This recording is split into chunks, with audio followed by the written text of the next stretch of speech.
I am William Rhodes. I'm the Vice Chair of the Haverford Township Zoning Hearing Board, and I'm going to call the regular meeting, or this is a special meeting, I'm sorry, of the Zoning Hearing Board for Thursday, June 26. And on the bench up here to my far left is Jessica Vitale, a voting member. Ed McGargy, a voting member. To my left is Ernie Angelos, our solicitor. And to my right is Jesse Poynton, a voting member. And we also have Jonathan Mount, our township zoning officer. Jesse, you want to do the Pledge of Allegiance? Please rise for your Pledge of Allegiance to the flag of the United States of America, to the republic which stands one nation under God, indivisible, with liberty and justice. Okay, so on the agenda for tonight's meeting, we have two requested extensions of prior approved applications, one new case and one continued case. Let's get this going right away, I guess. Case Z24-16, which is an extension requested by Nicholas and Rebecca Stoyer, owner of 414 Lincoln Avenue in Havertown, DC folio number 2201008889-00, who seeks an extension to a previously approved variance from the provisions of section 182-207C5B to permit an addition to be located within 24 feet 6 inches from the right-of-way when a minimum of 30 feet is required. The property is zoned R5, low medium density residential, and is in the first ward. Do we have anyone here on behalf of the Stoyers? You want to come up? Okay, so were you both testifying in your first case? Yep. Yes. Okay, so you know the drill. We're going to have to get you under oath, and then we'll, I guess, swear you both in, and then you can talk, but remember, we have a stenographer who can only write down what one person is saying at a time, so it's up to you guys how you want to do it. Go let her Okay. talk. All right, so who wants to go first? Sure, I'll go first. Okay, so Rebecca? Yeah. All right, so do you swear or affirm to tell the truth, the whole truth, and nothing but the truth? Yes, I do. Okay. Rebecca, for the record, your name and address? Sure. Rebecca Stoyer, 414 Lincoln Avenue. Okay, and can you speak in the microphone? We can hear you, but people behind you might not be able to, and people who watch on Sure. TV wouldn't be able to hear. Okay. Okay, Rebecca Stoyer, 414 Lincoln Avenue thank you. In Havertown? in Havertown. Okay, thank you. And Nicholas, do you swear or affirm to tell the truth, the whole truth, and nothing but the truth?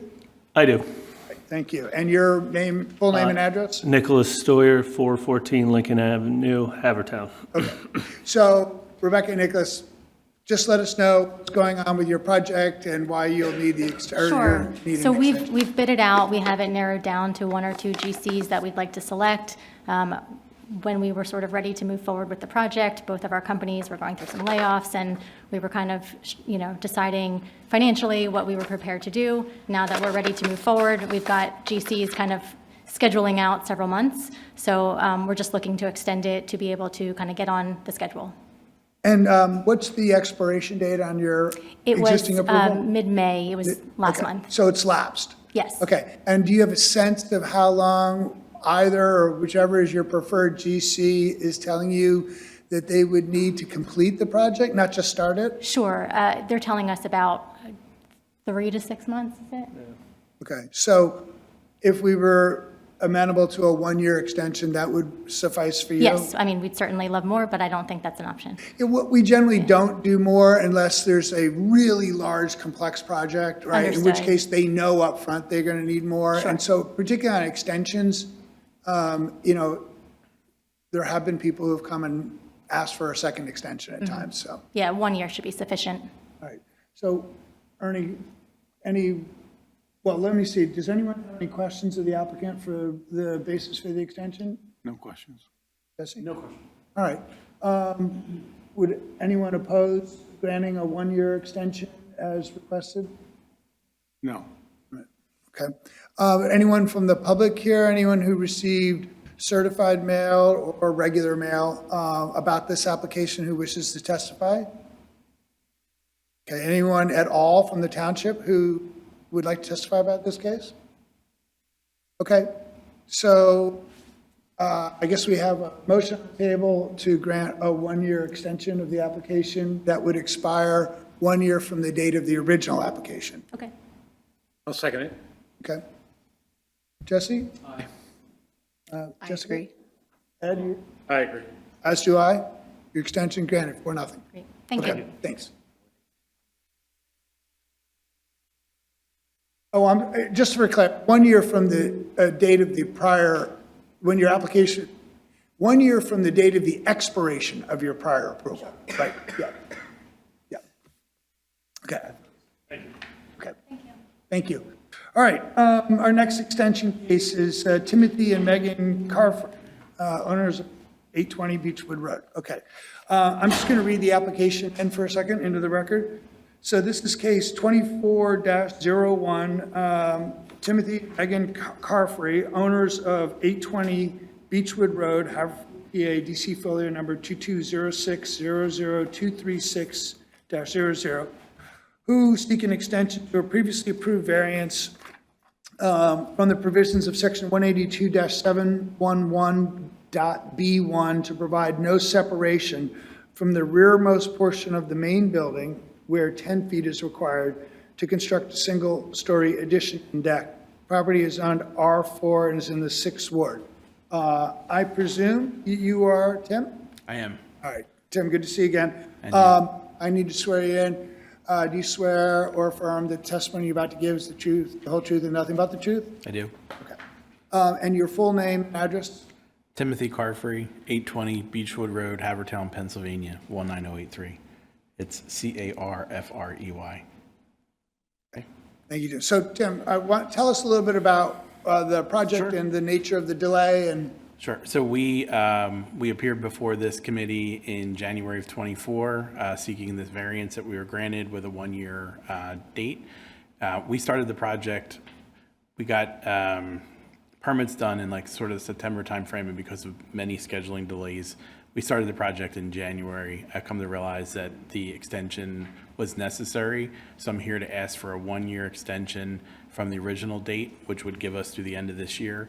We're actively finishing the project at this time. We have, in reality, everything's taken way more than we were told it was going to take. I think the reality is we probably have 6 more weeks to completely finish the project. But I think if we ask for a year from the original date, it would give us through the end of the year, just in case there's any unanticipated delays again.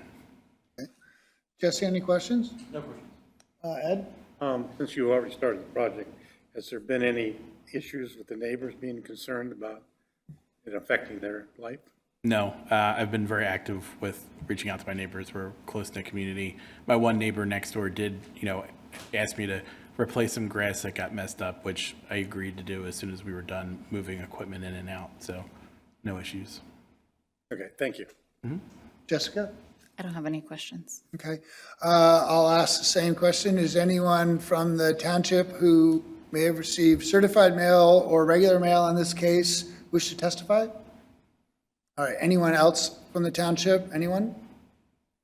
Okay. So I guess I would make a motion then to grant the applicant an extension that would run through the end of the calendar year 2025. So it would expire on December 31, 2025. I'll second it. Okay. Jessica? I agree. Ed? I agree. Jesse? As do I. For another thing, your extension request is approved. Thank you very much. Thanks. Appreciate it.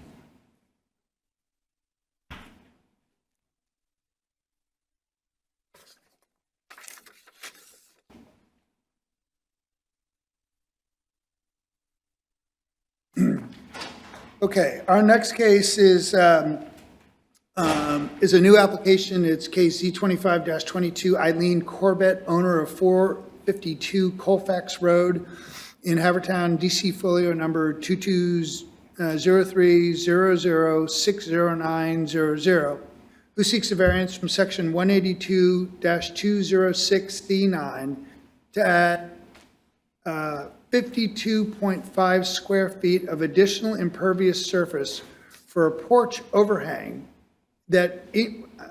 increasing impervious surface to 60% where 45% is permitted. The property is zoned R4 and is in the 4th ward. Are you Eileen? Yes, I am. Hi, Eileen. Can I swear you in? Do you swear or affirm that the testimony you're about to give is the truth, the whole truth, and nothing but the truth? Yes. And your full name and address for the record, please? Eileen Corbett, 452 Colfax Road, Haverford Town. Okay, Eileen, or Ms. Corbett, feel free, if you'd like, tell us a little bit about Sure, your application, what you're trying to accomplish, what you need, and the Okay. need for the variance. Okay. So I moved into my house the beginning of 2022 from out of state. When I purchased the house, I was not aware that the property was no longer zoning compliant, that there must have been variances issued in the past. My front steps were held together with white caulking, and they had sunk, so the distance from the top step to inside of my house was more than 9 inches. And I was having difficulty doing that. There were also no handrails surrounding the top pad, nor any handrails on the steps. So I contracted with a company to replace the steps and was told that I didn't need a permit since I was replacing existing steps. I was having difficulty pivoting to exit my door and close and lock it because of the size of the platform, which was smaller. So they redid the steps, telling me that I did not need a permit because there were existing steps there.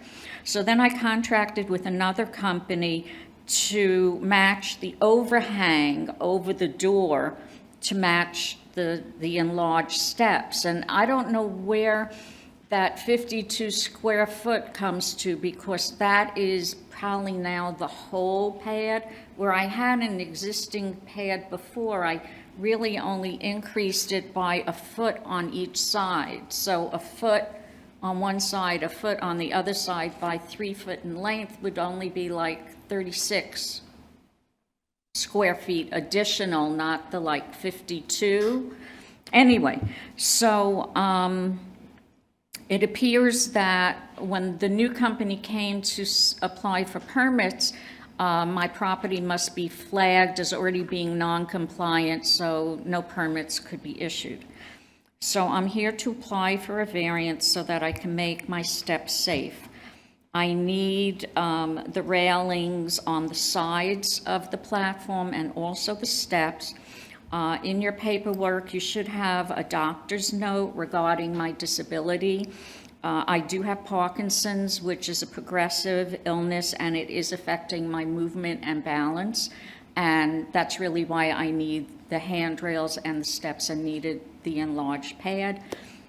So I ask that you kindly approve my application. Okay. Ms. Corbett, I just wanted, there are a few things that you submitted to us as part of your application, and the question, of course, is, are these things that you may want to refer to if in any questions? Okay, and so we would want them to become part of the permanent record so that anyone reading the transcript would be able to understand what we or you are Right. alluding to. So it looks like the materials, did you have anything new that you wanted to present to us other than what was in the submission? I don't think so. Okay. No, other than just our back and forth. Yeah, no, I meant as far as like documents or pictures or anything. Okay. No. So, Ernie, why don't we take just a quick off-the-record break, and Ernie will help you to mark as exhibits those items that we want to put into the record. Okay. Because simply by submitting it to us doesn't put it in the record. Oh, okay. We have to affirmatively do it. So we'll just take a minute. We'll Sure. go off record, Jeff. Okay, we're back on the record. Ernie, do you want to walk through the exhibits? And then Ms. Corbett would just ask you to confirm that Sure. his description is what you're believed to be an accurate summary of your exhibits. Sure. Sure, thanks, Mr. Ritz. What we did when we were off the record is just went through the applicant's exhibits to identify them for purposes of submitting them into the record. I will read through the exhibits just briefly. Exhibit A1 is the zoning hearing board application, the applicant. That's a 3-page document. A2 is an application for a request for reasonable accommodation submitted by the applicant. A3 is a deed to the property, evidencing that the applicant owns the property and has legal standing to file the appeal board. A4 is a site plan map of the entire property with existing conditions and the proposed front porch area. A5 is a elevation design of the front porch area with dimensions. And the A6 is the applicant's impervious coverage calculation. Those are all the exhibits that we discussed. So Eileen, is that a fair description, or did you have anything you'd like to add well- on the record? Yeah, one of the things that I included was a note from my doctor, which I'm not Okay. seeing in your packet. Yeah, I don't think it was in our packet, but did you have an extra copy, or? Did you- Yes. Okay. We Because- can, if you just hand it to us, we can mark it as, it would be A7, and we can just pass it down here, and that's fine, we only need the one copy.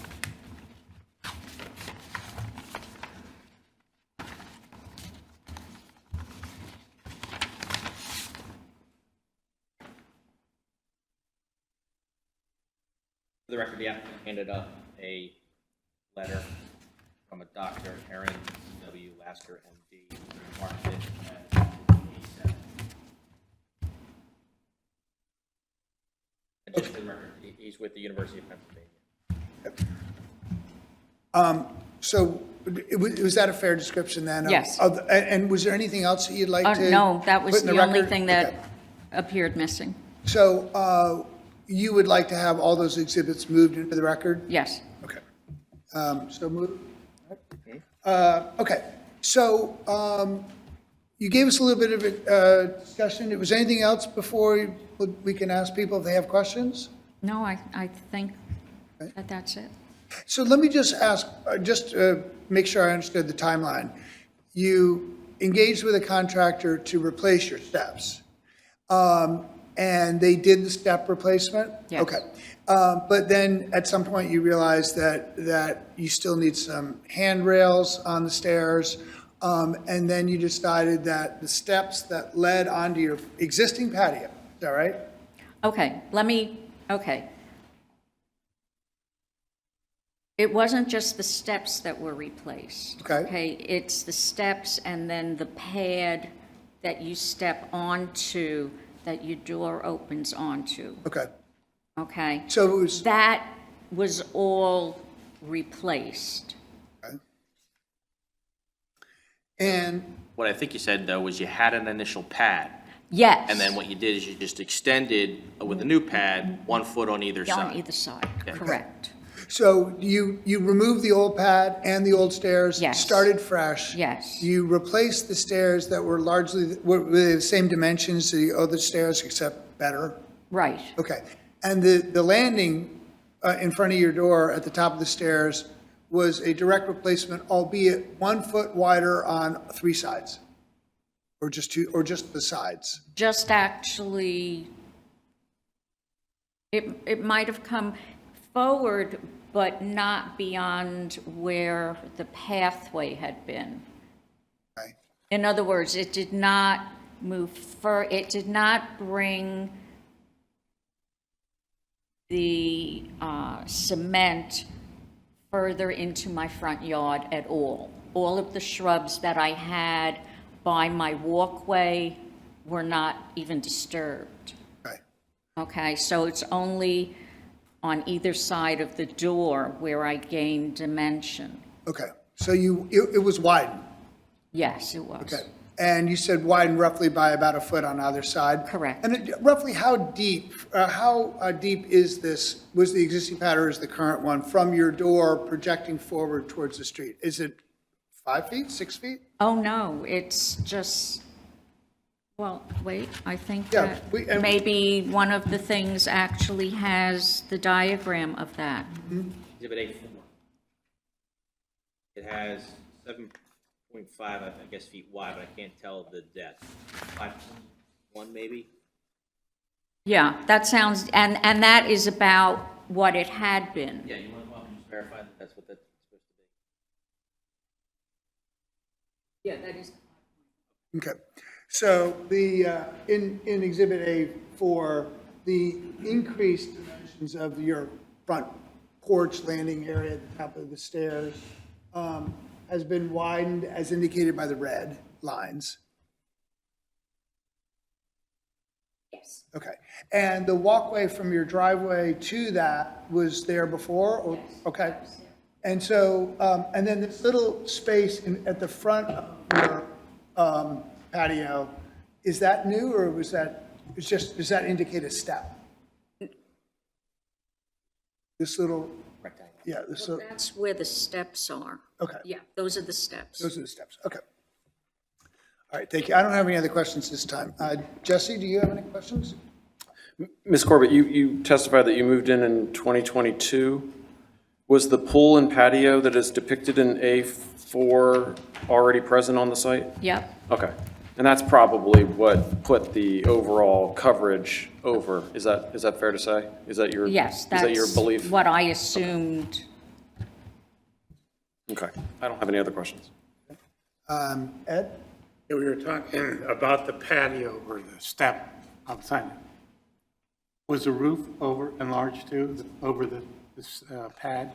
Yeah, the little one is still there. So any work that needs to be done at this point, it just is what? What do you need to complete? All I need is to enlarge that little A-frame to the posts that are going to be at the end of the current platform.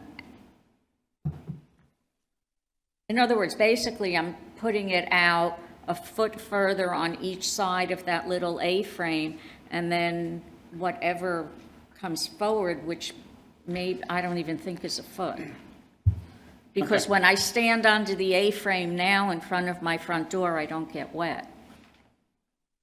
Gotcha. That's all I needed. Thank you. So the shed roof over over the patio porch was front there? door. Was there before? Yes, But now that you've widened your patio, you'd like to widen the overhang? yes. Is that right?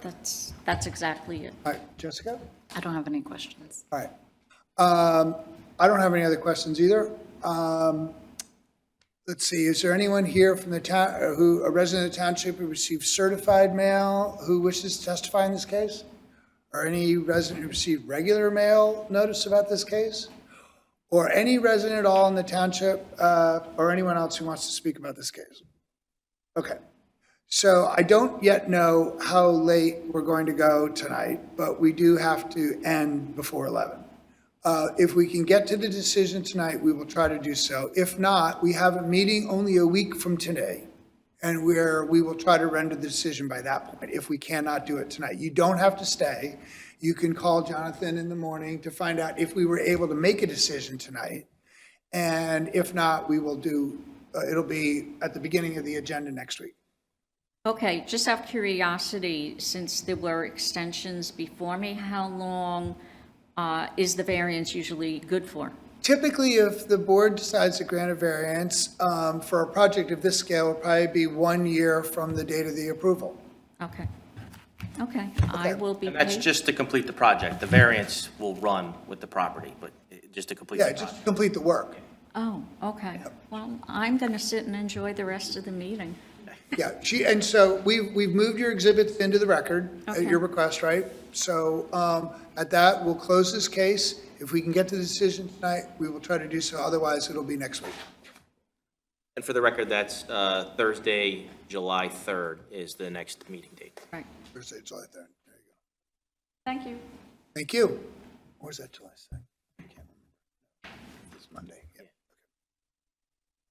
Okay.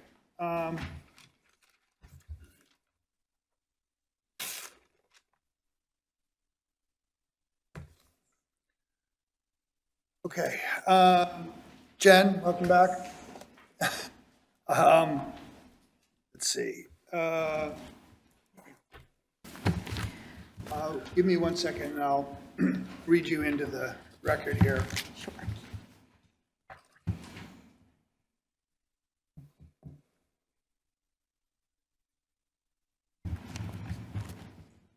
Okay, Jen, welcome back. The next item on our agenda is a continued application, a continuance of case Z25-20.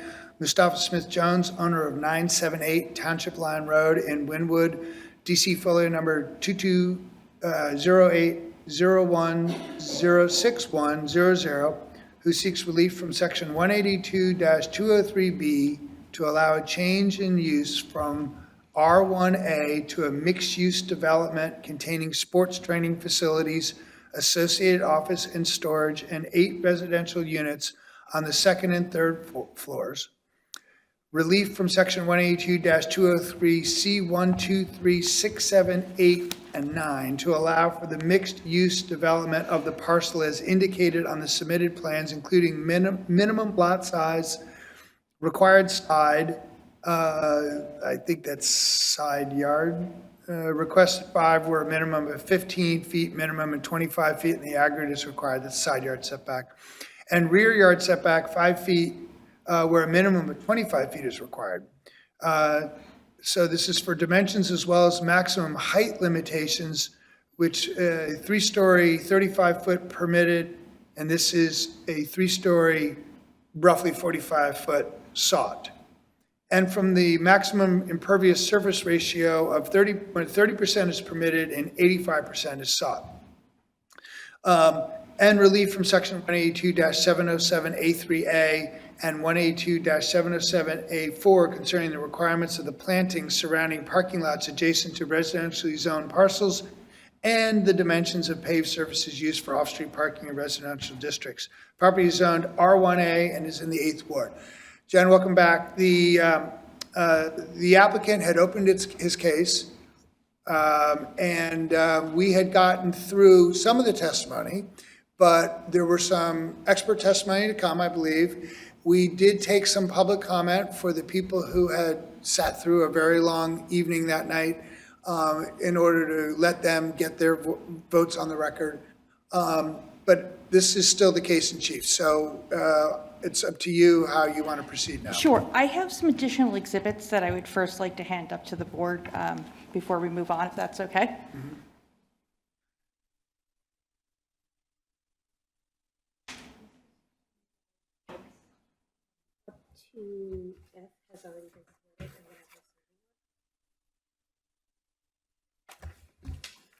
So my understanding is that you have additional exhibits.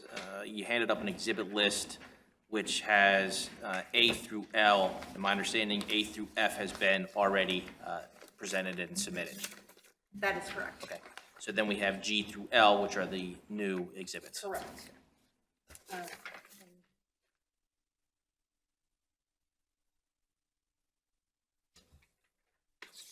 This is G. Are they marked? That's all right.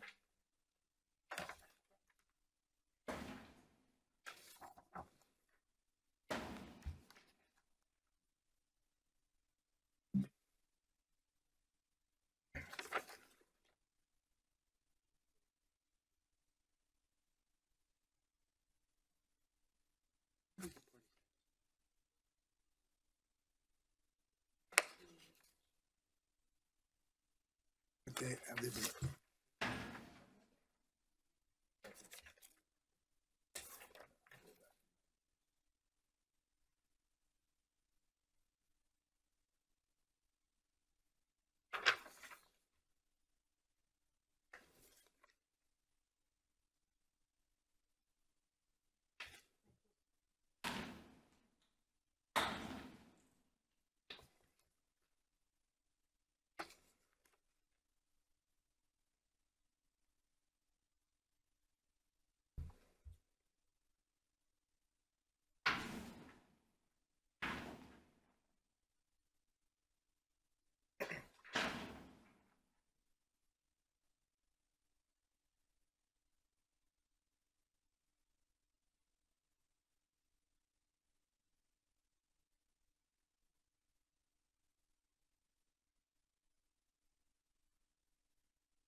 Then let me just get my papers out here now for myself.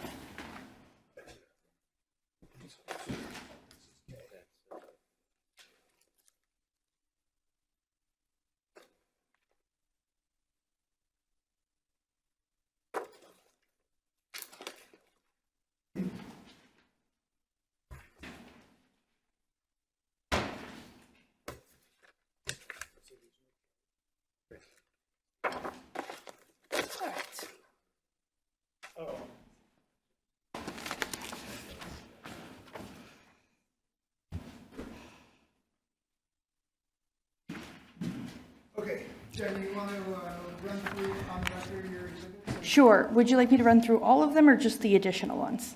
Just the additional. Okay. I'm pretty sure we moved your other ones in, but if not, I believe they were. So the additional ones are G, which are renderings of the property. There's, I believe, 3 views. 3 pages, yes. H are Google Earth views of the property and the surrounding area to have some aerial perspective of the area. I is the current, or is the listing information for this property in the multiple listing service. J is a financial spreadsheet about the economics of this development. K is the, I know we had previous versions of the comprehensive plan that were proposed. There was a comprehensive plan approved on June 9th of this year, so there was one copy of the complete code, or the complete comprehensive plan. And then L is the excerpts that I will probably talk about of that comprehensive plan, which are for land use, housing, and economic development, the natural resources, conservation, and sustainability plan, and the transportation plan. And I would like to move all of those into the record.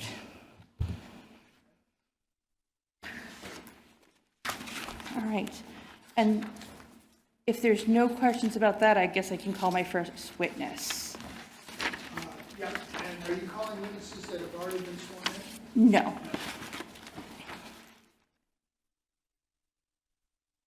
So our first witness is going to be the current property manager for the current owner, because Mustafa is the equitable owner. Okay. Hi. Sir, do you swear or affirm the testimony you're about to give is the truth, the whole truth, and nothing but the truth? Yes. And your full name and address for the record? Tat Ming Yang. Okay, you're going to have to spell it, I think. TAKMING. Last name YEUNG. 110 Apple Blossom Lane, Newtown Square. Mr. Young, you are the current owner of the property? My sister owned it, but we all managed together. It's family. Okay, so you manage the property? Yep. On behalf of the current owner? Is that fair? The title is under my sister's name. But you are familiar with the property? Yes. And you manage I the manage property? the whole thing. Yes. All right. What would you like to? Okay, so when did, well, first of all, can you just put your sister's name on the record? My sister's name is Si Wen Yun. SEZEWANYEUNG.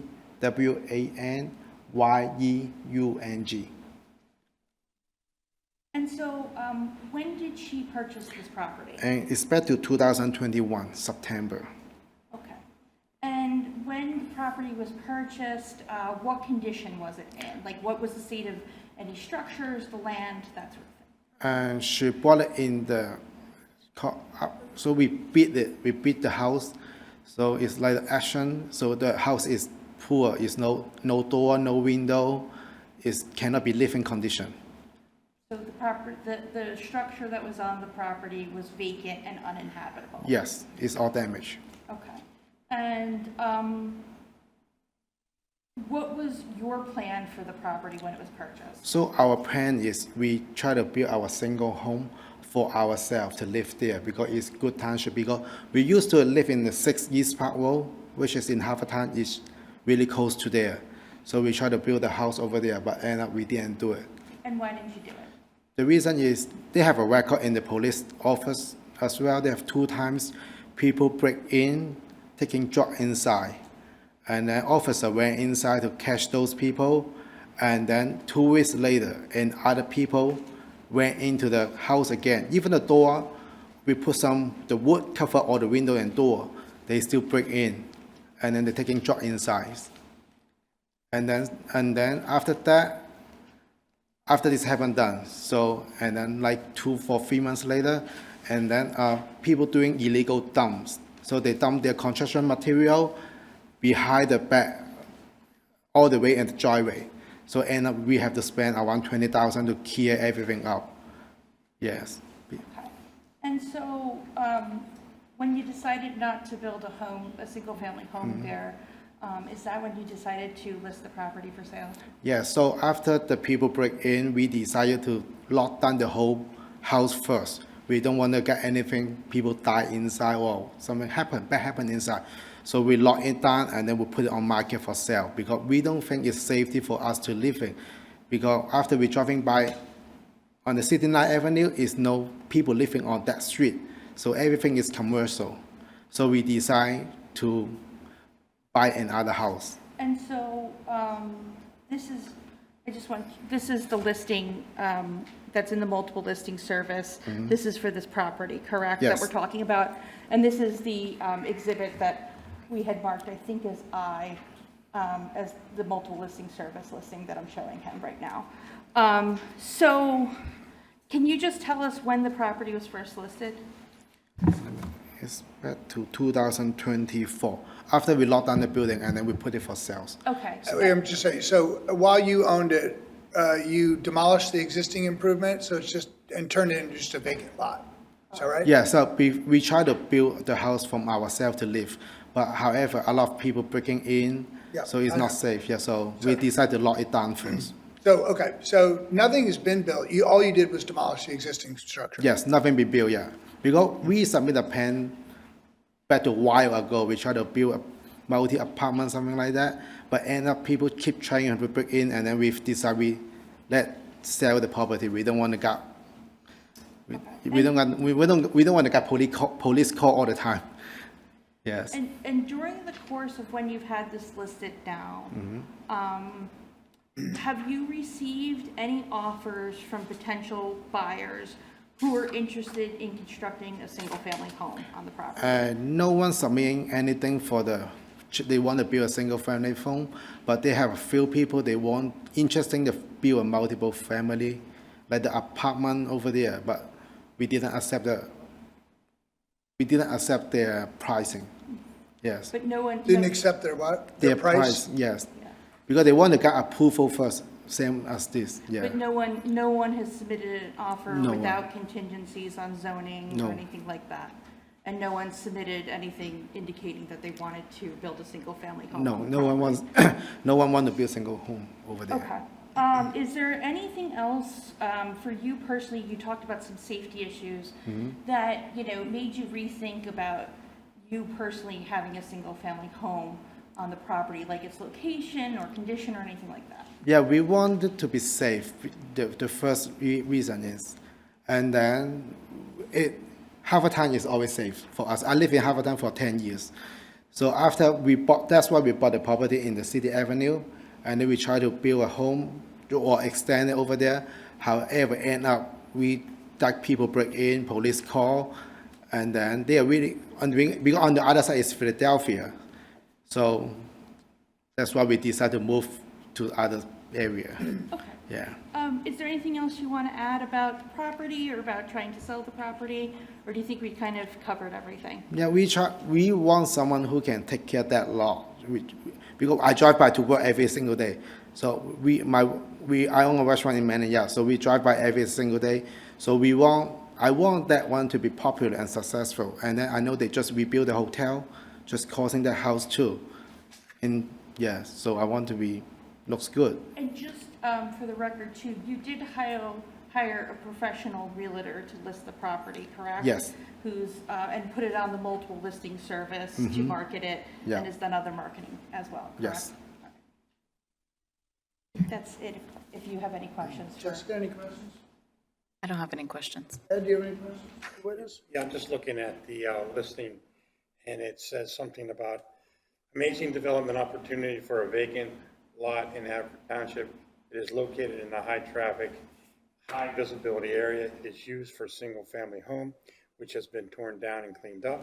owner has started zoning for 3 two-bedroom units and a 3 one-bedroom unit. Yes. Is that, when you said started, We did start a drawing after we tried to do a single family home. We decided not to, and then we start the drawing, and then we have the people who we hire. They meet with the Haverford. I mean, some people here, and then but in the meantime, a lot of people break in, police call, and then we decide to give up. So your plans were drawn, you started preliminary discussions with the township, but Yes. didn't move beyond that, We right? didn't move beyond that because it's too complicated, and then we don't want to deal with the police anymore. Yes. yeah, but that could be why no one's applied for a single-family home there. Because it's not safe. And then a lot of people, they go to the train station, they dump the trash outside in this property. And yeah, that's why we give up. We don't want to waste time on it. And then rather than have someone else who can take care of that location. And just to clarify, it's a development opportunity because there's no property, there's no building on it right now, correct? No, It's a bec- vacant lot, so it's anybody vacant who lot. purchased it would have to build something, correct? Yes, they have to build something. Because we don't want people who take drugs inside and have something bad inside. So I lock it down. Yes. That's all I have. Okay. I don't have any other questions, Jesse or Jess? So I think there's additional drawings that are attached to Exhibit I, and are those the plans that you explored, or that you had initial explorations and discussions about? There's a set of elevations and plans to show a 3-unit, or looks like, Yeah, yes, this one, we hired the company who doing the drawing, and then they talk to the township. So, but end up we give up this project. so these are provided as an example of what somebody might Maybe interesting. seek to build? Okay. Yes. Okay, thank And you. then, or they can build a single family home, so this is their choice. Thank you. Okay. Thank you so much. All right. I think next, we're just going to have our traffic engineer come up really quickly so he can be done. I don't think there's a lot of traffic issues, so.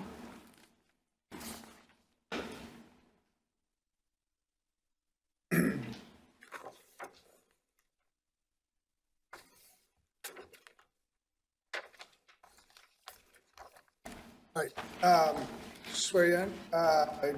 Do you swear or affirm the testimony you're about to give is the truth, the whole truth, and nothing but the truth? I do. And your full name and address for the record? Andreas Heinrich, 1134 Heinrich Lane, Ambler, PA. You qualifying? Sure, yes, that's Okay. Can you tell us what your occupation is and who employs you? The company name is Heinrich and Klein Associates, Inc. I have a Bachelor of Science in Civil Engineering degree from Drexel University. I'm a licensed civil engineer in Pennsylvania and 7 other states. I'm certified as a professional traffic operations engineer, and I've been practicing as a traffic engineer for over 45 years.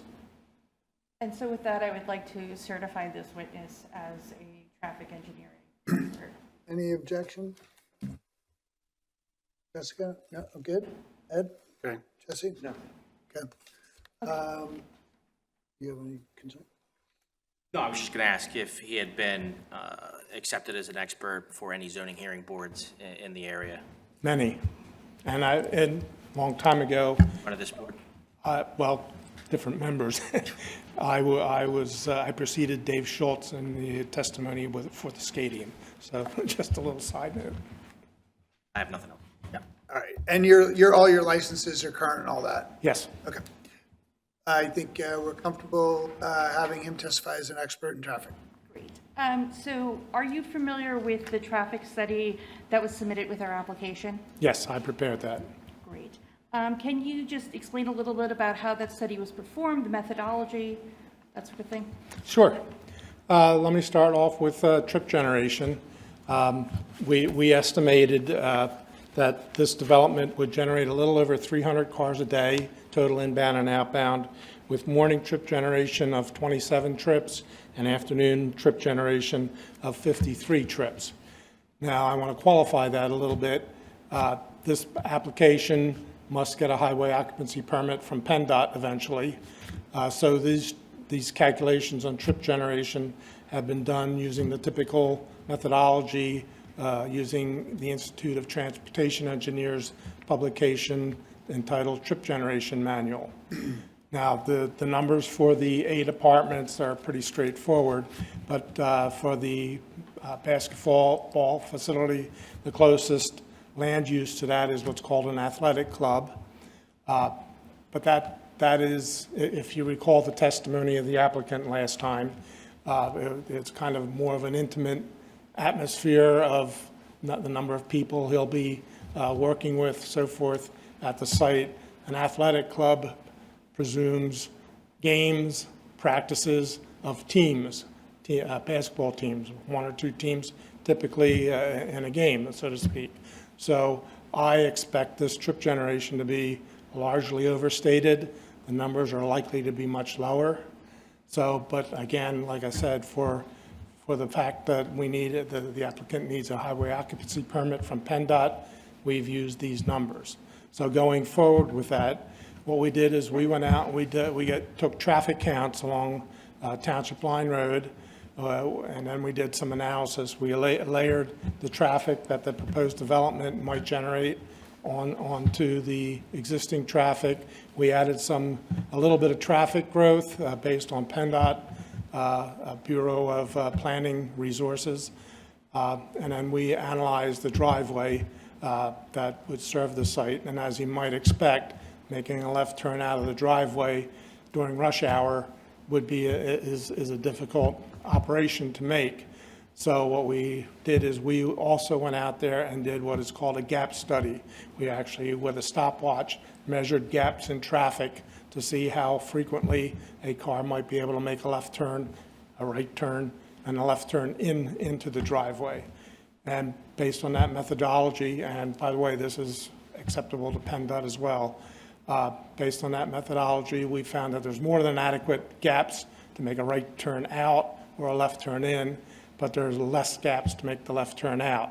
However, because of the operation of the traffic signals upstream and downstream, which tend to platoon traffic along Township Line Road, we did find over 70 gaps in traffic to be able to make a left turn out.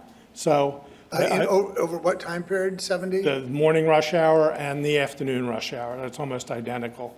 The last page in the report documents the findings of that gap study. So I lost my train of thought there. Let me ask one question then. If someone did try to turn left, your study would suggest that while there may have been 70 gaps in the morning rush hour to turn right, how many? No, that would be to turn left. There's over 300 gaps to turn right. Okay, 70 to turn left, 300 to turn right, okay. What you'll likely see as you get the ebb and flow of traffic volume along Township Line Road, as you get closer to the highest volumes of the day, more likely traffic is going to tend to turn right out of the driveway and either do something else to the south and then come back north, or travel the long way around the block to get back north as they're going home. And you can look at that, all the streets and driveways on that whole section of Township Line Road, none of them are restricted, but I think if you go out there, very few people make left turns out during rush hour, although some do. And you can go out there, sit and watch. Some people will make a left. There are opportunities. It's just a question, how long do you want to wait? And then some people decide it's too long, they'll make a right instead of a left. Ultimately, PennDOT will decide how to handle that driveway configuration. But for my testimony, based on that level of traffic volume that we've already qualified as probably being too high, there are enough gaps to handle that traffic even during the rush hour.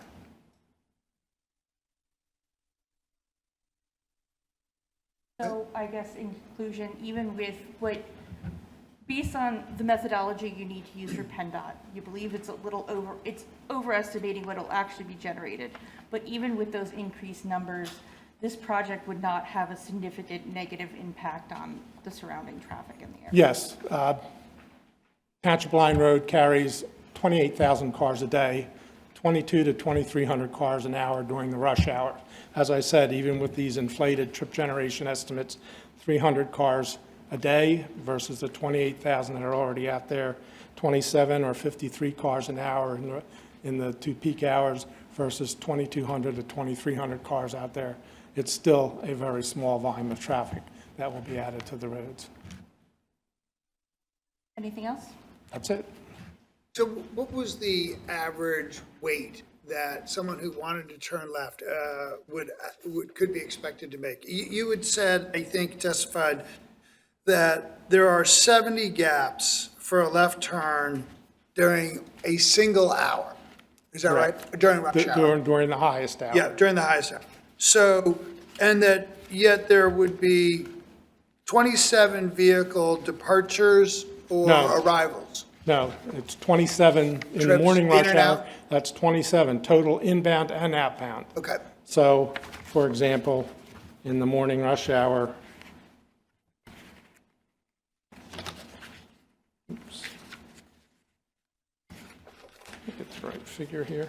In the morning rush hour of those 27 vehicles, we've estimated 9 left turning in, 7 right turning in, so that's 16 inbound, and 4 left turning out, and 7 right turning out. So of the 70 potential gaps, it only has to accommodate 4 cars in the morning rush hour. In the afternoon rush hour of the 53, I think I said, 53, 19 left turn in, 14 right turn in, so 33 inbound, and 20 outbound, 8 turning left out, and 12 turning right out. So of the 70 plus or minus gaps for the left turns, it has to accommodate 8 cars. I'm wondering, just a question, it seems like in both of your morning and afternoon, you've got the majority of the cars coming in or out northbound.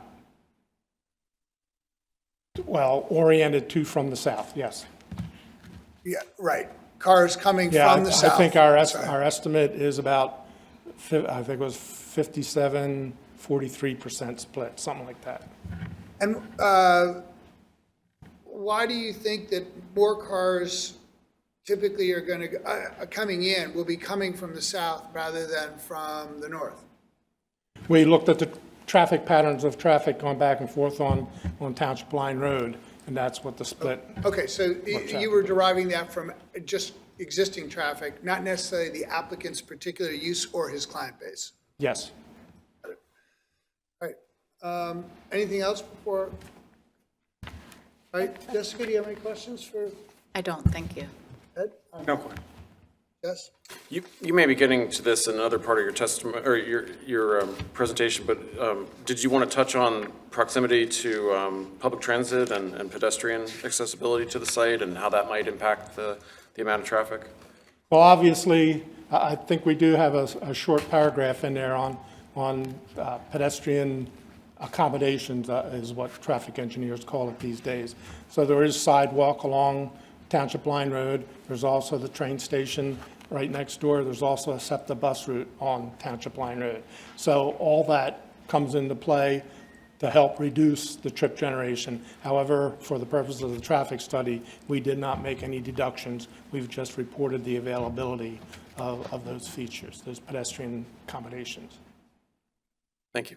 When you have a vacant property like this, and obviously you cannot visually see anyone pulling in or out, so there's no existing traffic patterns of cars coming in or out, and but you can count cars coming up and down Route 1 to get yourself a sense of volume on the road as it currently exists. But how do you end up thinking, well, four people per hour will turn in from the left or whatever, when these cars are just going by right now, no one's turning in? How do you get to the point where you have a sense that you can make a professional judgment and issue a report with that level of specificity? Well, understand, this is all a projection, so there's no 100% accuracy here. Sure. It's just based on what we've seen. But again, looking at the directional flow of traffic on Township Line Road, how much is going north versus how much is going south, morning and afternoon rush hour. You make a guesstimate based on those splits. The part of our study, we did count the intersection of Farwood, which is the next little street to the north. And if you look at those volumes, one car turned left, everybody else made a right during the rush hour. So that, if anything, I may have overstated the amount of traffic coming from the north, but. And there's like a standard methodology and practice to how you've made those? There's not a standard methodology, but I've been doing this for 45 years. In your experience? So I know, like I said, we have to go to PennDOT. So this will be reviewed by PennDOT engineers. I've got to present something that I have a feeling they'll eventually approve. So. I don't have any other questions. Anyone else? Thank you so much. Thank you. Thank you. If you would like, I can call my next witness. Or Sure. All right. Our next witness is going to talk about the financing. I just want to make sure we get through people tonight that don't need to come back again later. So Do you think you'll get through your case tonight? I really hope we will finish tonight, but just in case, so. Okay. Are you planning the clock on this case?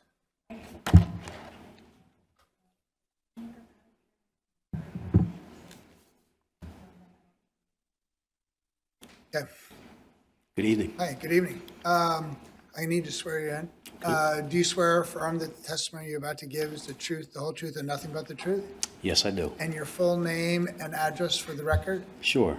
Theodore DeReese Pendergrass II. Address is 251 DeKalb Pike, Suite 710, King of Prussia, Pennsylvania, 19406. You go by Theodore, Mr. Pendergrass. What's your preferred?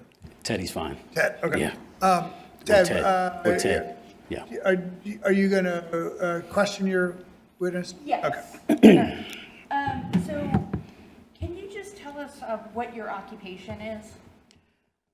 That's a loaded question. So I've been an accountant for 20 years, financial advisor, and a loan advisor as well, commercial as well as residential. Great. And can you explain what your relationship is to the project we're presenting here? Yes. I'm in charge of the financing and making sure that we have, the availability to make sure that we can finance the project and that's a viable project. Great. And so we submitted some spreadsheets that you have put together. I believe it's Exhibit A. And I believe you were the person to explain to these folks about why we need the number of units, why we need the size of the building, that sort of thing to make it financially viable. So if you can walk through your numbers and just kind of explain that in a way that I probably can't, that would be really great. Thank you. Yeah, absolutely. So, in looking at the project, we wanted to put together a project that, A, would be viable for the community as well as for the business owner that was buying the property.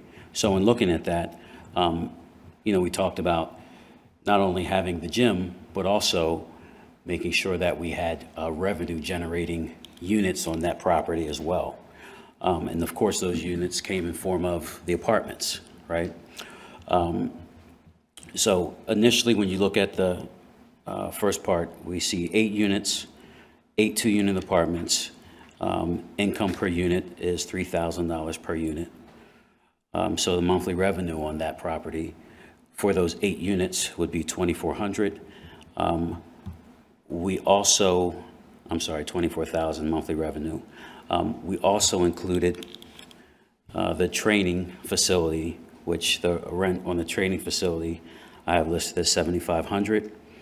So that those total expenses or the total revenue will come out to, if you look at the monthly revenue for the 9-unit mixed use, slightly below, you'll see a number that says $31,500 as far as monthly revenue is concerned. One of the things that initially when we started the project, we thought the total bill cost was going to be somewhere between 1.2 to 1.4 million. However, with the addition of the underground garage and making sure that the stormwater retention was done properly, those costs at this point are somewhere between 1.8 to 2.1 million as an estimate. We'll be able to get our final cost once we've, once we get the final approval, then we can hone in on the final costs. So the estimated building costs I have at 2 million. So then when you look at the yearly revenue of the 9 mixed-use units, we're looking at approximately $378,000. And then I have yearly expenses, approximately $150,000. Can I ask you a question? Yes, sir. Yearly expenses, 150. Does that include compensation for property owner, or for as the trainer and the one who provides all the service, or this just like? It does not. It's just the pure operating expenses of the facility, of the entire building. Okay? So this is looking at the building cost, not necessarily anything to do with the business that's operating within the building. Correct. This is purely having the building as the entity and what's going to run the building and make sure that we keep everything the way it needs to be. But you've got 8 apartment units and your 9 units in the yellow part. I'm assuming the 9th unit is the ground floor unit, which is the operations of the training facility. Correct. My understanding is that, there is the building ownership and then there is the business ownership. Obviously, they have the same person, but they're 2 different. Yeah. So your yearly expenses include maintenance, include any reserves for capital improvements, include utilities, depending on how they pay it, and then what about, I guess snow removal, landscaping, is all that included in there? That is correct. That is correct. What are you estimating to put away for capital improvements? The capital improvements, actually did not put a capital improvement reserve for this actual number. There's not a capital improvement in that number. So, yes. You would then, you would not be funding your depreciation, you'd let the building slide over time? Say that one more time, please. You would not be funding depreciation, you would not necessarily budget for any capital repair and replacement over time? You know what, with that, we should definitely budget, but initially there won't be Well, with the any. new building, it wouldn't be much. Correct. Other than depreciation. Correct. But we would definitely add that in. So, initially for financing, when we looked at net operating income, where it says net operating income section, we're looking at about 228,000 net operating income, which gives that, and when you take a look at the cap rate, the average mixed-use residential cap rate for the Philadelphia area is roughly 7%, which gives us a valuation of about $3.2 million. That's after the project is completed. The reason why that's important is because in order to refinance that property, the rate's going to be about 70%. You can refinance about 70% of that property, and that gives the refinance capability of roughly 2.2 million, which, if our building costs are estimated at this point between, depending on who we talk to as far as the builder is concerned, but you're looking at about $2 million as the building cost. With that being said, we would need the revenue derived from the units, as well as the 8 units, as well as the training facility, in order to support be able to refinance and get out of this loan to a steady 30-year loan with the bank, with a local institution. So you're talking about refinancing out of a construction? Out of a construction loan, right, because it's going to start off as a construction loan, and then, of course, we're going to stabilize it once we have the property in place. Okay? Now, with that being said, if we were to drop from the 8 units to 4 units, the project would not be viable based on the expense it would take to to build the units and the revenue that we would be able to generate, because that's significant revenue, being able to add those existing 4 units as continual year-on-year revenue to support the entire project. Did you ever look at the project cost for just a training gym and no apartments? We thought about it, right? However, one of the, when you have a space and you're actually building the gym, we thought there's definitely economies of scale as far as adding the consistent revenue generating other than the gym. So that's one of the things that we definitely looked at, but just throughout that process, the concept was, let's make sure we get some consistent revenue as well as the gym is concerned. And, yeah. So the addition, so having residential units above the training facility provides for more long-term economic stability in terms of, it gives a little bit more comfort for lending because of the long-term stability. I mean, absolutely. Revenue is extremely important, other than the revenue that the gym is going to add. Is extremely important to have the residential units, because it adds the consistent revenue and stability of the project. Yeah.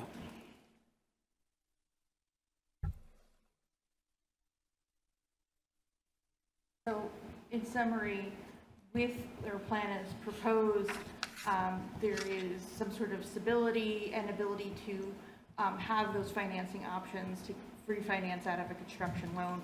And with fewer units or taking the floor off, you don't have that same ability with this project, right? It's not as viable. That is correct.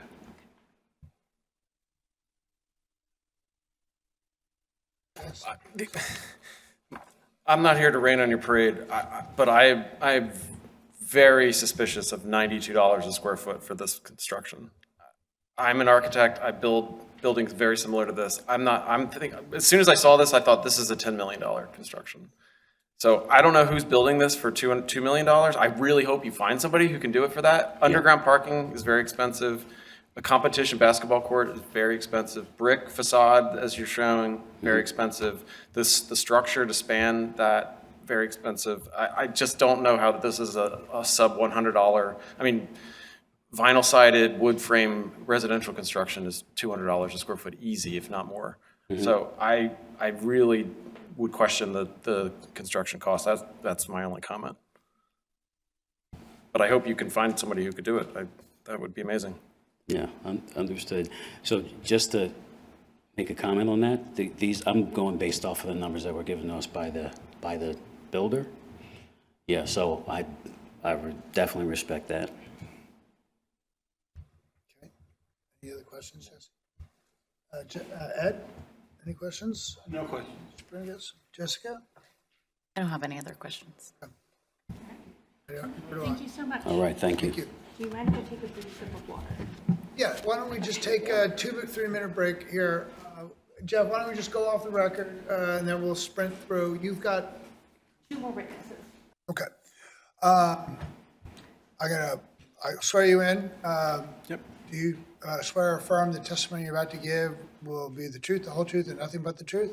Yes. And your full name and address for the record, please? Bruce Cheatham, Managing Partner of Cheatham Drafting, and our office is 3502 Scotts Lane, Suite 1102. Say that again. 3502 Scotts Lane, Suite 1102 is our office space. In what, in Haverford or where? We are located out of Philadelphia. In Philadelphia. Yep. And how do you spell your last name? Cheatham. Sorry, getting used to the microphone. Yep. And that microphone's on? Is there a light on it? It's on. We're good. It's on? Okay, good. Okay. Okay. So, Bruce, is that okay? Yes. So Bruce, I'm guessing Jen's going to ask you questions. Is that how you're going to do it? Okay. Correct. So can you, you already stated your business, so can you tell us what your occupation is and what your connection to the project is? Yes, so I'm basically project manager and co-lead designer with my partner. What was the other part of the question? And your relationship to the project, so you're the co-lead designer of? Yep, and project And manager. project manager. Yep. Okay. And just, how long have you been working in this capacity? In this field specifically, wow, maybe 13, I'd say around 12, 13 years we've been doing designing and drafting, we've been on our own for about 7 years now, based out of Philadelphia. And you have experience in designing different sorts of projects, residential, mixed-use, commercial? Yes, we specialize in multi-unit, especially multi-unit conversions. So we do a lot of mixed-use buildings. We do a lot of commercial stuff too, bars, restaurants, daycares, cafes. We get a pretty good mix throughout the area. We work in Philadelphia, but also throughout the surrounding counties. So Jersey, Delaware, we go pretty far. So I think what I want you to have to do right now is, if we could just walk through, I mean, maybe you can show the renderings of the project. Yeah. And then from there, we'll go floor by floor. So this is the front view, correct? Yes, from the street. This is what people would see from the street. All right, you want to scroll to the next? Jen, are you putting him forth as an expert? Yeah, oh, sorry, yes, we would like, we would like to qualify him as an expert in design. Architecture, design, project. Are you a registered architect? No, not myself. So there's a stamp on the drawings that were submitted in our packet from a registered architect. Can you describe how the relationship, how that works?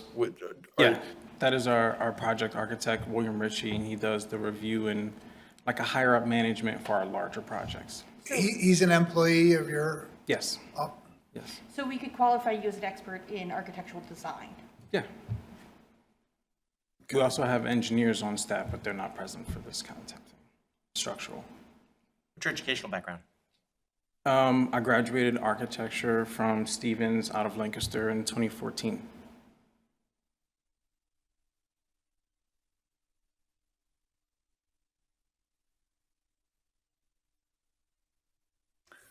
Do you want like more, like what happened after that?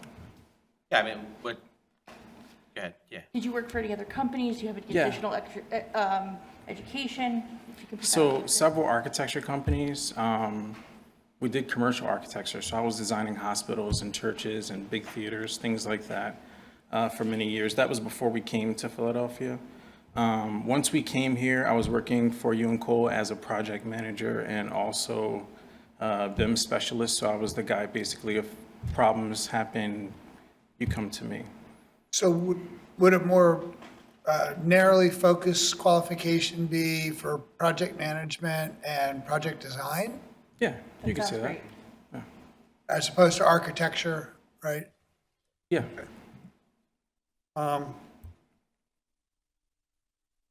Jessica, are you okay with that? All right. Jessica, would you be okay with the qualification? I would be okay with that Okay, definition. Ed, are you okay with that? Sure. Okay, Okay, so, great. so qualified. Thank you. Thank you. I apologize, I got a little lost in my train of thought here. So I just want to say, this is the rendering from the street, the front view. Yep. All right, so then you want to scroll to the next view here. Just scroll, oh, wait, no, just go, hold on, To the I'll take right. care of it, hold on. Sorry. Oh, no, wait, I want this. Just scroll down. Oh, Okay. that's one PDF. And this is just a view looking Aerial. down on the rendering, Yeah. showing the lot. And that's just another angle from the front, correct? Yep, so angles from the right side, from the left side, and then looking down. And is this similar to, the proposed building materials going forward? This is the idea of what? Yeah, so this is going to be steel and concrete design for our floors. We are going to build masonry up through the first floor, and then it's going to transition to wood. And then the facade that you see is just going to be a one course on the exterior side of that wood frame building. So it won't be like, traditional 8 inches or Anything larger than last? Definitely try to speak into the microphone. Oh, so sorry. that we can- Sorry about that. People watch this on TV too, and they can't. Oh, I didn't know. Nice. All right, and so what I would like you to do next, and this is, again, it's going to be one PDF, you can scroll through it. Yep. If you could just walk us through floor by floor, what the layout's going to look like Yeah. from the basement up to the top, just so people can get an idea of what the layout is, what's going to be on each floor. And What So- exhibit is that? this is,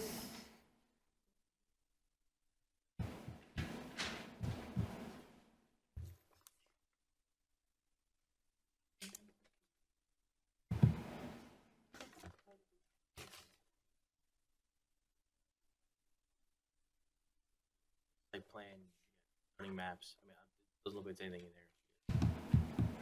That was part of the original application.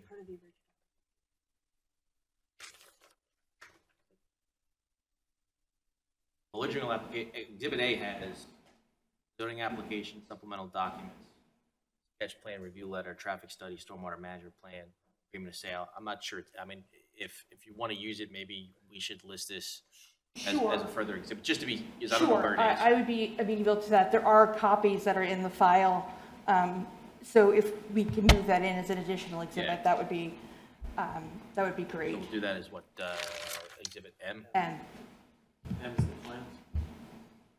yes. Which is a plan of the underground. This is a whole, there's a series, Series it's of- for the okay. entire All right, building. so how many pages? pages are there? That's a good question. That is a good question. 5? 5 pages? All right. So we'll have Exhibit M as a five-page plan set. Yeah, like zoning set. All right. Thank you for catching that, I appreciate it. All right, are we ready to move on? Okay, great. So let's just go through, start with, I guess with the. The if you wanna commercial start and the with- basement? Yeah, start with the first floor and then explain how the basement's connected into what's going on the first floor. Okay, so on our first floor is mainly commercial outside of an entrance that is strictly used by the residential tenants. That area is on the far north corner or east, north if you're looking at the plans, but east in terms of the front of the building. Single door access going up to a flight of stairs that goes to the second floor. Is this here the? Yep. Oh, Okay. yeah, I guess I can Yeah, use you the can mouse use the- too. And then we also have an elevator on the opposite side. So both of those get used basically by just the tenants to go up through the floors. And then we have a main And entrance where do the tenants walk in? They walk in the main entrance, just like right here. the customer. Do they have a separate entrance or is it with the commercial entrance? No, this is a completely separate entrance strictly for the residents on the second and third floors. But if they come in on what side? Can you point with they come in there. So if they need Yes. to use the elevator, they walk through the entryway of the commercial facility? No, so that the elevator is going to be accessible from the outside. It has its own vestibule Okay. So you have residential access on two both sides. Yes, And the elevator goes to the basement, to the garage? yes, As does the stairs, correct? as did the stairs.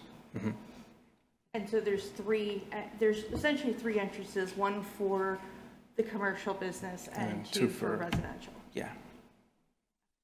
But the elevator is access off of the front of the building. So like say you were here for the commercial and you park downstairs, you'd be able to take the elevator up to the first floor and then walk out and enter into the front of the commercial entrance. So once you enter, it's just kind of like a lobby space, you know, prepping, that kind of thing, meetings, and, you know, before you get onto the actual court. On the left side of the court, it's mainly just mechanical areas and office spaces, and office space and a few bathrooms. We actually have 3 bathrooms on this main floor. Based on the occupancy alone, I believe we would only need 2 for this space. So we added a 3rd one, and just, you know, in case you needed a change or a little bit more private, that kind of thing. Is there also trash storage on this floor? Yes, so there is a trash chute here that's accessible from all floors, basically tenants would take their trash, they would drop it in, it would drop down to the trash chute, and then that would get pulled out during the trash day for pickup. Pulled out by whom and in what fashion? I mean, it doesn't end up in a dumpster, it's just, No, these are dumpsters. We just have them kind of secluded a little bit here. So would it be fair to say that the chute's going into a dumpster? Mm-hmm. And then the dumpster will be taken, it's in an enclosed area, so it's not. Yes, And yes. so, but on trash day, it would be removed from that area to where for a trash truck to pick up? Just out here in the front, you can see there's some trash bins over here too. So this is the location that we're, you've got trash bins in the front parking lot? well, temporary, just during the days that they get picked up, just so we can, it's for ease of the truck to come in and pick up the garbage. Jonathan, is that, I know we've dealt with dumpsters in the front, we've needed variances for that. I'm thinking about the school district recently. Even if he's only using it they're proposing a. It's just an area, a landing area, so it's a little bit No, easier I understand, for, but it needs to be in the rear of the building. The trash is supposed to, we're not supposed to have dumpsters in the front, standing in front of the building, even if it's only for the day of trash pickup. So could, just doing some troubleshooting here, if it was stored inside and the trash company itself. pulled up too, because there's pulled it a up and rolling put it door. in the truck, but off the side of the building, is that code compliant, or do we need to add to a variance, which I know then is gonna trigger another meeting? We don't give you legal advice. Okay. But you can direct your question to Jonathan, he might have an answer, he might not. Okay, We have a room specifically for it, you know, we were just looking for ways to make it a quicker and easier process. all right, well, I guess we'll have to get clarification on that, but Yeah. in the meantime, shall we move on? Yep. All right, so, and then, in terms of the court, can you tell us a little bit about, like, the size of the court? Is it a regulation court? Is it a full Yes. court? So this is a full-size regulation court. You see basketball hoops on, obviously, the immediate left and right sides, but there are smaller courts vertically from each other as well, just, you know, in case they're doing different kind of training and practices. So we just give them a few different options to be able to coordinate. Is there any plans in this layout to have any sort of seating, bleachers, anything like that? That No. would enable, you know, multiple spectators or anything? No, the goal here was really to get the full-size court. We didn't have a lot of room to play around with, so this isn't going to be the kind of facility where huge crowds show up or anything like that. It's a private training facility, small groups, so there's no need for bleachers or anything like that. You know, there's not going to be games ran or audiences or things like that. It's strictly training. And then, let's talk about the ground floor, Yeah. the basement, and what's going on in the basement here, in terms of, it looks like there's parking here. Yes. So we wanted to give an ample amount of parking for the commercial space and at least 2 spaces per unit. I think we were a little bit over that. I don't think that we're going to need that many spaces, honestly, for the commercial space itself, but it's better to have more parking than less. And so those spaces in the basement, how can they access the upper floors? Or what can they access from the basement? Do they have to walk up the ramp, or there's stairs, or there elevators? Either the stairs or the elevator go Okay. directly to the front. And the ramp that leads down into the basement is accessed off of the parking area in the front of the building, correct? Yes, correct. Okay. Do you want to scroll to the next floors? Yeah. So this is the second and third floors, correct? That's what's being shown here? Yep. And so can you tell us what's happening on these floors? Yeah, so we have 4 apartments, each floor, 2 bed, 2 bath. We had a good bit of space here. So normally in this kind of situation, you know, a developer will say, hey, you know, let's max out here.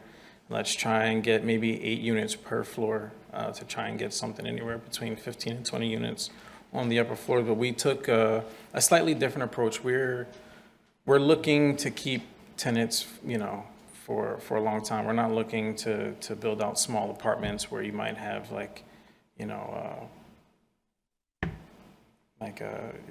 quick in and out for these guys. These are very spacious apartments that, you know, young professionals, older people, you know, we have accessibility units as well. So we're looking to build long-term relationships with our tenants. So we give them spaces that are big enough for you to grow in. The bedrooms are all about 200 square feet. We have about 500 square feet between the living room and the kitchen. We have centralized mechanical units, so that can all get synced for drainage and plumbing and things like that to going down.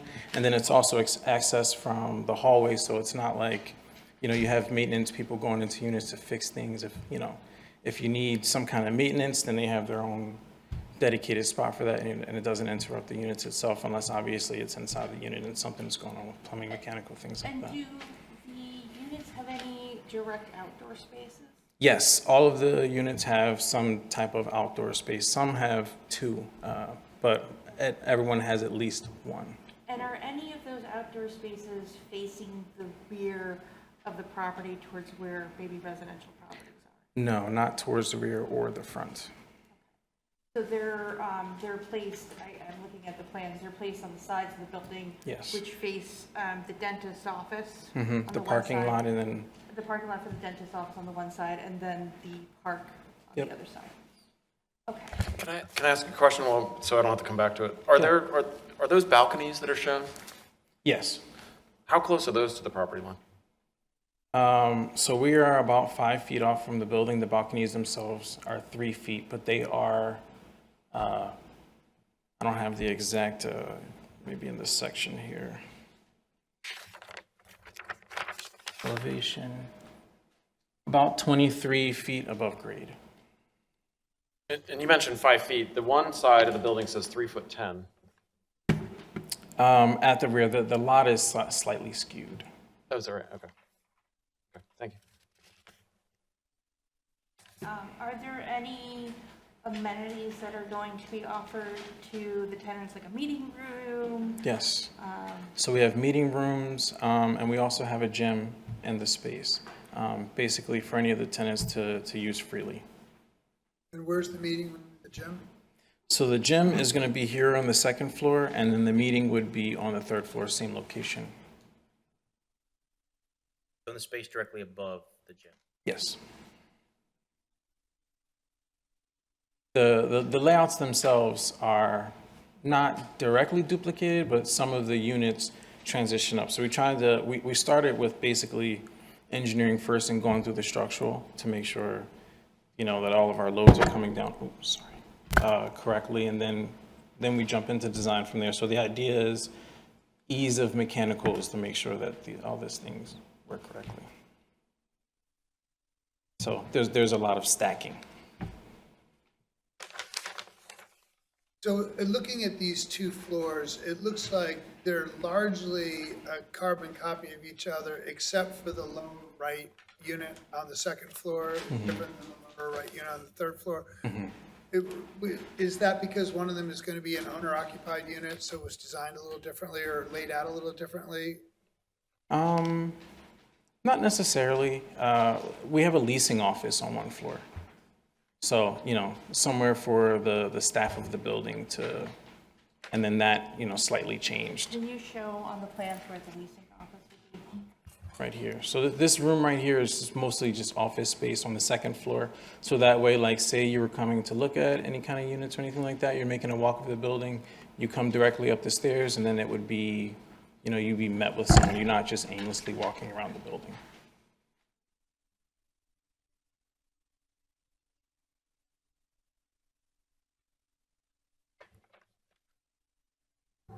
And can you talk about what the residents will do? I know we talked about the lower level trash, but how are they going to be storing their trash in the unit, in the building? What does that look like when you have a bag of trash that needs to go out? So we have ample closets. We can include trash closets if you guys like. We did the trash chute specifically to be able to get rid of trash very quickly. Sometimes we are required to do things like isolated trash rooms, and we can definitely, of course, include something like that if it makes sense to you guys. But the trash chute itself was our idea of getting it out quickly so it doesn't stay inside of the building. Is the trash chute, is that the X in the leasing room corner? Yes. And then on the room above, would that need to extend above that too, into that bedroom? We can. I was thinking of minimizing a little bit. It can go up. We can take that square footage, from that other apartment, but I was thinking it just dropped down from a floor. So the third floor would take it down to the second floor? Yeah. Okay. All right, do you want to show the next, if you want to scroll down to look at do we have a roof plan? Or do you want to do the rendering of the roof? So we were thinking, the roof, there is no roof access to the tenants. This is just strictly for maintenance. We're not proposing any type of roof deck. We are showing a green roof up there just to help with some of the stormwater management.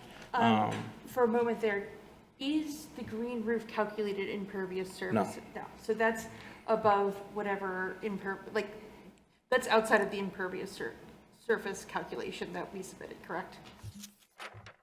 It wasn't counted as a permeable surface? No, it's not. Okay. Continue, sorry. I just wanted to... But yeah, that's just the most of it. It's looking to, bring some green technology to the building, and we can also reduce our footprint just slightly. But this is not access to the tenants. So Bruce, let me ask you a question. Is the street level grass depicted in that picture right there, is that to scale? Yes, the site plan does match the actual topo. So the width of those green stripes on either side of the building, which we've heard vary from 3.5 feet to 5 feet, that is to scale? Yes. So the building- And this rendering, it's showing the grass around the building. So But in terms of you're this, depicting space that's beyond your property line in that picture, in that image. yeah, in that image, yes. So if we could take a moment to just, if I can redirect to another exhibit to ask him some questions on that note. So this is some Google Earth images of the current. That's Exhibit H, right? Yes. And the light green kind of square is our property. And this just kind of shows the surrounding greenery. Next to it is additional land that is currently a dentist's office with a parking lot, and then their yard, and there is the parklands to the left of it, and the golf course for Philadelphia to The front. So definitely to the left, we're looking at land that isn't developable. And to the right, we have obviously land that could be changed in the future, but we have a commercial use in place now. And so when they're showing the green, I don't want to speak for you. So when you're showing the green, sorry It's just showing the existing You're greenery showing around it. existing conditions around the property, correct? Right. That dentist office, a low-impact in-home office? No. It is a purely commercial business. It is zoned residential, but an active business. I believe it's been there for quite some time. And are those residences on the other side of it? Yes. How far are those residents from the property? I'm not exactly sure. And I think testified that the balconies were on the side, not Yes. facing any of the residents. So if they're on the side, wouldn't it be safe that some of those balconies would actually face the back of those residences? Across several lots. You can see the back I'm side. just trying to figure of out how the thing's angled, that's all. Yeah. Sure. So where you see the parking lot and the immediate building next to it, that is the commercial business. And so you would go across that business before you would get to the rear of Either of these two buildings. either of those two properties. And yes, the There would be some balconies on that side. would Okay, be that's what I was on trying to that figure out. side, But not immediately adjacent Got it. to a residential Got it. property. To Trying- clarify what I Just mean. trying to orient it. Yep. Got it. Yeah. So this would be our parking lot in this front portion here, and then the building would push towards the back. All right. And on that note, actually, just if you can scroll back a little bit, no, on the same exhibit, just. Scroll on a little. Yeah, go up. Oh, hold on a second, sorry.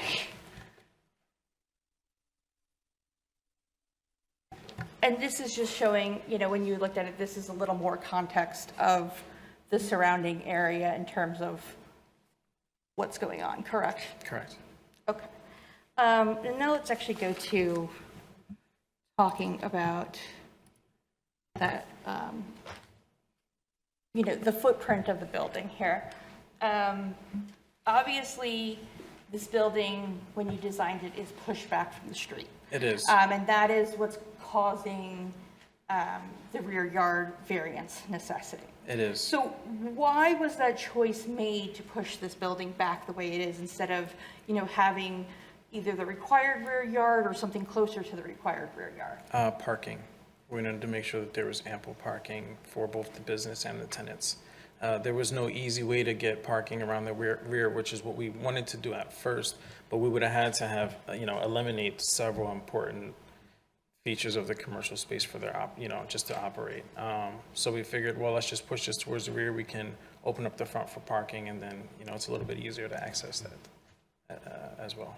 So what is the requirement parking for eight double apartments, which would be 16 parking spots plus one based on square footage, right, of your ground floor? The ground floor, remember what it was, but I think. Square footage? The square footage of, do you know how many parking spots were required for the commercial space were being asked of us? What's the square footage of the commercial space? What is that, 5,400 roughly?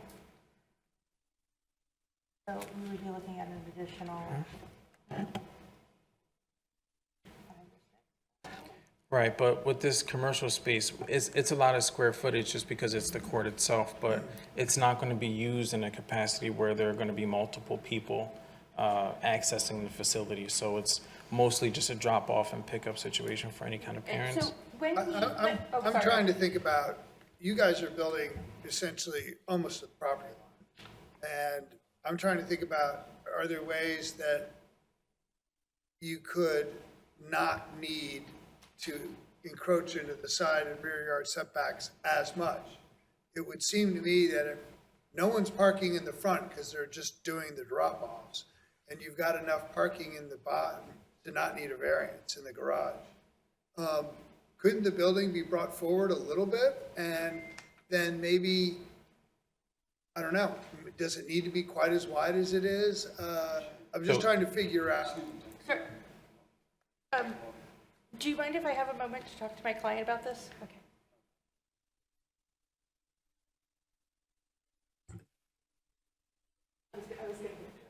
So when we went to the planning commission prior to submitting to zoning, and they specifically requested, I think we had 18 parking spaces at that time. And they told us that we were going to need a lot more parking than that. And that's where The parking. we changed this plan to get the underground parking to meet what they were asking of us. Right. And, yeah. Okay, and these are, what are the dimensions on the parking spots that you have striped out? 9 by 18. But Jonathan, is that 9 by 18 for? Yes, minimum size. And so that's why we maintained this front parking, because it was the only way that we could really get to the number of parking spaces that Planning Commission was recommending we had. Okay. Is the planning commission viewing the same plan? No, they viewed a plan that had only parking in the front and didn't have the aisle down to the garage. Yes. So did it have the underground parking at the time? Did not have underground parking at the time. It was a feature that we added after the meeting. At their So the suggestion. planning commission only saw the front part? Correct. Yeah, they requested that we add more parking. Yeah, and we had 18 or 19 at that time, and they told us we were going to need a good amount more. How many numbered spots do you have in the garage, including handicap? In the garage, I think like 18 or. 18 in the garage? Yeah. The plans that we have say 8.5 by 16.25 parking spaces. Did you guys revise the plan since then? I think you just testified that they were going to meet the 9 by 18. Yes, Okay. we have. Okay. We have. And is that- That was a part of the last discussion. And does that factor in the column sizes? Like what you actually can fit when, you're showing columns going down there? Yes, the column spacing is still being engineered. We haven't gone through full CDs. Right. We know that we have an appropriate spacing, but we're going to run all the calculations once we actually get into the construction documents. And then the ramp, while we're talking about it, Yes. it seems narrow for 2 cars. How is the plan to have cars go in and out of the ramp? So we're looking to do a 1-car entry at a time. There's going to be basically Arm? It'll either be the arm or the door. We're still going between what we want to do, but it'll be a 1-person access at a time. It'll be a control device so that. Yes, it'll be like either push button or scan. Okay, got it. And would there be room to have a 2-car driveway here and maintain the number of parking spaces? We would have to reduce the parking spaces slightly to get a larger ramp. But we don't imagine there being a ton of traffic in this area, which is why we went with this idea. Can you clarify how cars are actually going to back out of the parking spaces in the front parking lot? Because there's only a 15 or 14-foot aisle there. Back out? Back out of their spaces. Yeah, so out of parking spaces 23 and 25, you may need to reverse. So that's why the front parking spots are more so like drop off. They're not going to be spaces that are used by the tenants who are going to have their cars for longer. So we don't imagine, if we need to use those spaces, then of course we have them. But with the lot that we had to, we had to figure out a way that we could still manage the parking. I'm sorry, so some of the spaces aren't actually spaces, they're turnarounds? Is that what you're saying? No, they're spaces, but in order to do like a full, what would you call it, like a K-turn, the K-turns aren't possible, so you'd have to back down the driveway. If you were in the far, all the other spaces work for backing out, just the far, Can you point out what space you're talking about? these spaces here. Again, we're back on exhibit M. Yeah. It seems like a 15-foot aisle is much shallower than a standard 2-way aisle. Yeah, because these are just temporary parking. If you guys would allow it, we can take these parking spaces away. We're over the, what we needed for the So- units and for the. Understood. I guess my general concern is that this plan has a lot of dimensional inconsistencies within the footprint of the building itself. There's no second stair that exits from the second and third floor down to grade. And I think there are a lot of additions that are going to happen to this footprint as the plan actually gets a code review. And I don't see how it's actually going to fit into what you've drawn. So with the egress itself, we don't have like landing in order for residents to come down and to land in this area around the building. So how do they exit if there's a fire in the second stair and The the first stair? stairs. So if you're not able to, Scroll to the second and third floor. So where does that stair in the back go? so this there in the back, it just goes between floors, and then at the third floor, it goes up to the rooftop deck, which is inaccessible for tenants. But you have more than 4 units in this building, correct?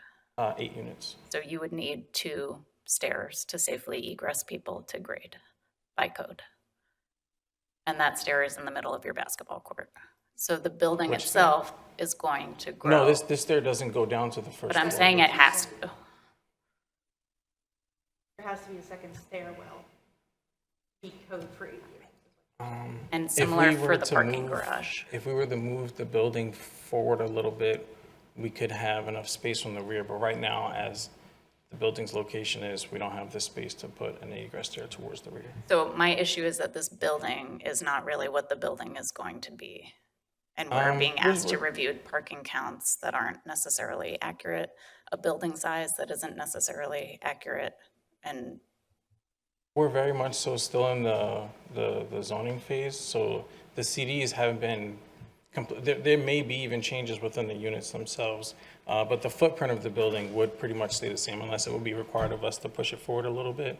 And if that was the case, then we would try and make a rear stair work. It's just a little hard because the basketball court takes up the full first floor. So I'm just trying to make sure the building has basic life safety figured out. And you're not going to get relief on a staircase. No, that's the from us, IBC. Yeah, that's the right? IBC. What we're pointing out is the difficulty of you asking us for variances on plans that we are pretty sure will not be the project that actually gets built.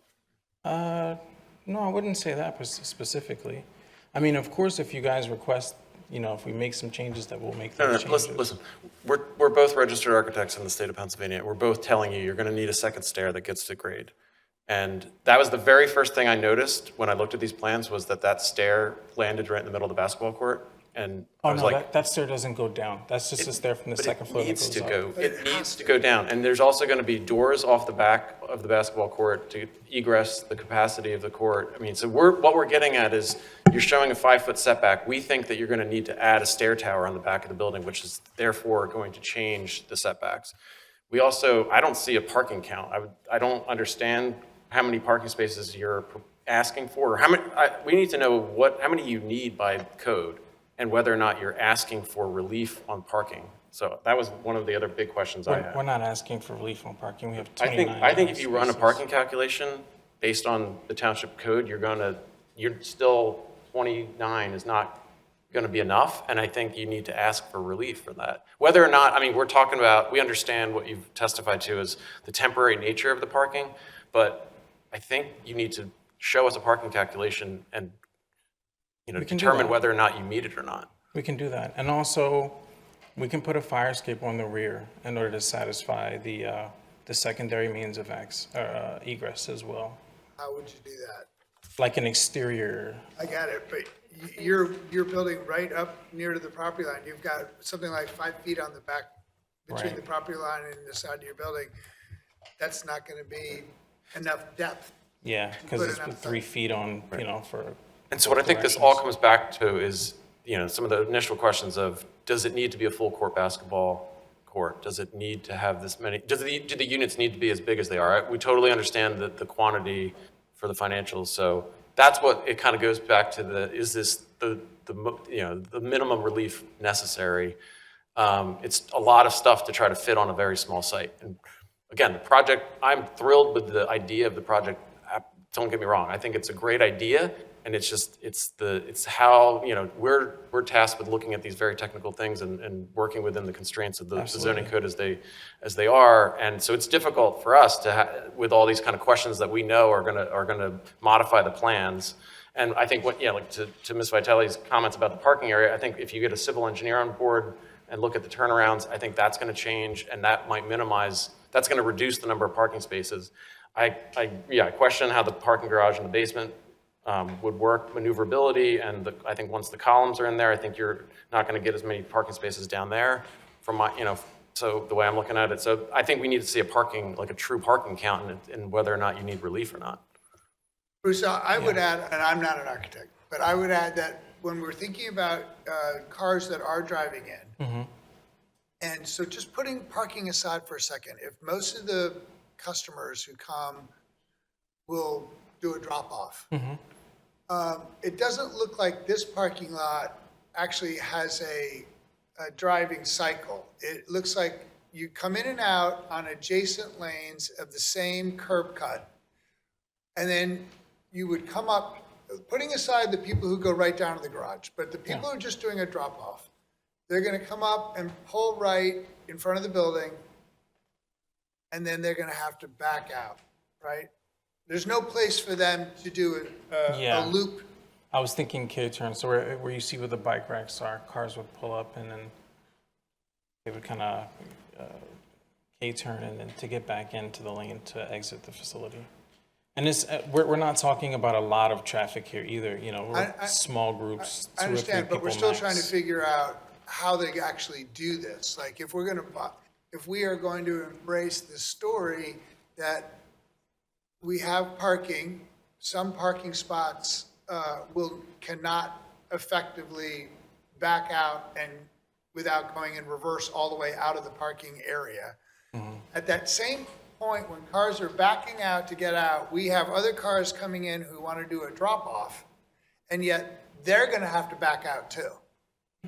Because they don't have the ability, if all those spots are filled, To do a full yeah, term. there's no circle, or no, what's the right word I'm looking for? There's no traffic loop to come in, drop, and keep going out. So just Yeah. think about that too. Like, you might decide that you do need to have a little space, let's just say on the upper side of this, of the ground level picture in Exhibit M, where a car coming in could turn right and then do a loop past the front of the building and down. But to do that, you're gonna lose a few sacrifice, I would spaces. presume, at least 2 spots, which are already problematic parking spots for you. Yes. I'm willing to, go ahead. At this point, we could, done today, we could revise plans. I think that's what I'm hearing, is that based on these plans, you can't really make a decision. I think- If I'm hearing you correctly. Other than hearing public testimony, which we would want to give everyone a chance, but we may just have to keep this open and let you guys come back. Sure. And what I was thinking is doing a full parking count would be helpful because that would give you the opportunity to understand what Vice Chairman's saying about the loop. You may not need that many parking up there. The Planning Commission told you, but it didn't have the underneath parking. And that might actually give you an opportunity to move the building slightly. Parking counts, turning Yeah. radiuses, like showing traffic flow, and that second egress. From the. I would say just generally making sure that all the code required basic core elements of the building are there. Okay. So Yeah. with that, we do have our stormwater management. Couple other things, like drop, Yeah. I think, Yeah. loading, did you guys ask for, is there any loading requirements? And then we talked about the trash. I would check those too, whether or not those need to be added as relief. Can I just see a rough show of hands of how many people do want some time tonight to testify in connection with this case?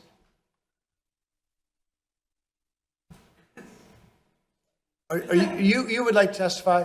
So just 3, okay, you're going to testify in this case too? Okay, all right. I got it, okay. So, Jen, we definitely need enough time here for 3 people to get up and testify and potentially be asked questions and all that. I'm just talking about stormwater management. If you think stormwater management is worth our time tonight, after what you're going back to hone some of your plans on, we could, I don't know. I want to give everyone in this room who's been sitting here for a couple hours the chance to speak tonight, so they don't. Understood. I know that at least one of the residents has concerns about the stormwater management.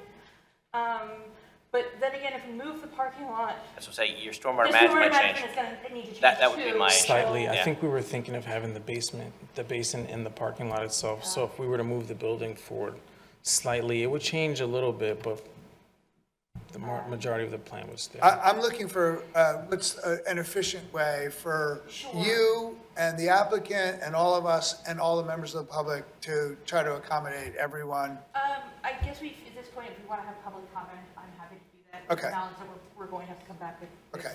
our experts again. And you're right, if we have stormwater management changes, they're going to need to come back anyway, so. Okay. But then also, if the public has questions, we'll know exactly what they are, and we can make sure we have. That might answers help. for them. Right, right. And I wouldn't want to get you stuck in something where you're testifying and then have to change it, and then that changes. the- Correct, so Yeah. I think having public comment at this point is actually probably Okay. the most efficient Okay. use of our time. So we will allow you to sort of put your case on hold. It will continue it for you to come back and finish with Bruce. Yeah. Finish with your stormwater management consultant. Yep, Your closing, yep. right? We may find out that we have party status for others, right? We don't know yet. Yep. So let's, why don't we open it up for public comment? Before we do that, would it be worth trying to determine how long you think you need? And then Right. what I would suggest is maybe we put something on the books here today. You don't have to advertise, but Right. if you get into a situation where you're not ready yet, you can let us know. That way, at least we can get something on I assume I'm going to leave this up to you for how much time you would need to rethink plans. I'd maybe need a week or two. We can make the changes pretty quickly. But remember, we do want you to spend the time to Yeah. zero in on the code and do a code compliance check. Of course, of course. Yeah, so, John, do we have anything listed for the 17th of July? My next open date is actually August 21st. Nice. We'll bring a cupcake. Yeah. Yeah. Okay. That'd be all right? Yeah. Is it too much time? I know it's a long time, but It's, but I can get the change, whatever works, we're okay with, Yeah. honestly. Mustafa, this is, I do you want a moment to speak with me off the record about this, or you're okay? Okay. All right, so, I mean, I think we're within the timeframe, but you okay waiving any I'll waive timeframe? whatever needs to be waived. All right, Yep. so I know Ed has one question he'd like to ask, but after that, we'll hold the record open, go to public comment, and at the close of that, we will continue this matter to August 21st. Great. And if there's an issue, which I don't think there will be by that. Jonathan, that Okay. works? Perfect. Understood. All right. Okay, Ed, question for Bruce. One question. Yes, sir. I was just looking, I know that Cobb's Creek is right there. I know the Fairmont Park has a lot of floodplain. I know the floodplain is very wide. Have you analyzed whether or not you're in the floodplain? We have stormwater management here too, but I don't think it's enough time for them to jump in. I think we should have a floodplain map provided for this too. Okay. We can provide that with the next meeting. Okay. Okay, so we will pause the applicant's case here. Do we have anyone who received certified or regular mail from the township? All of you did? Okay. Ladies first?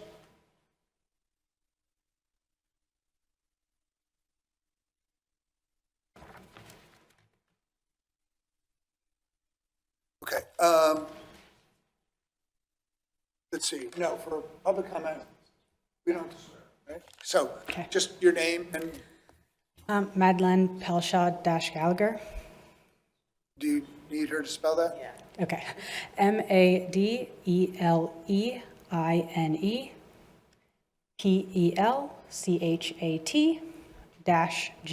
Pelshat-Gallagher.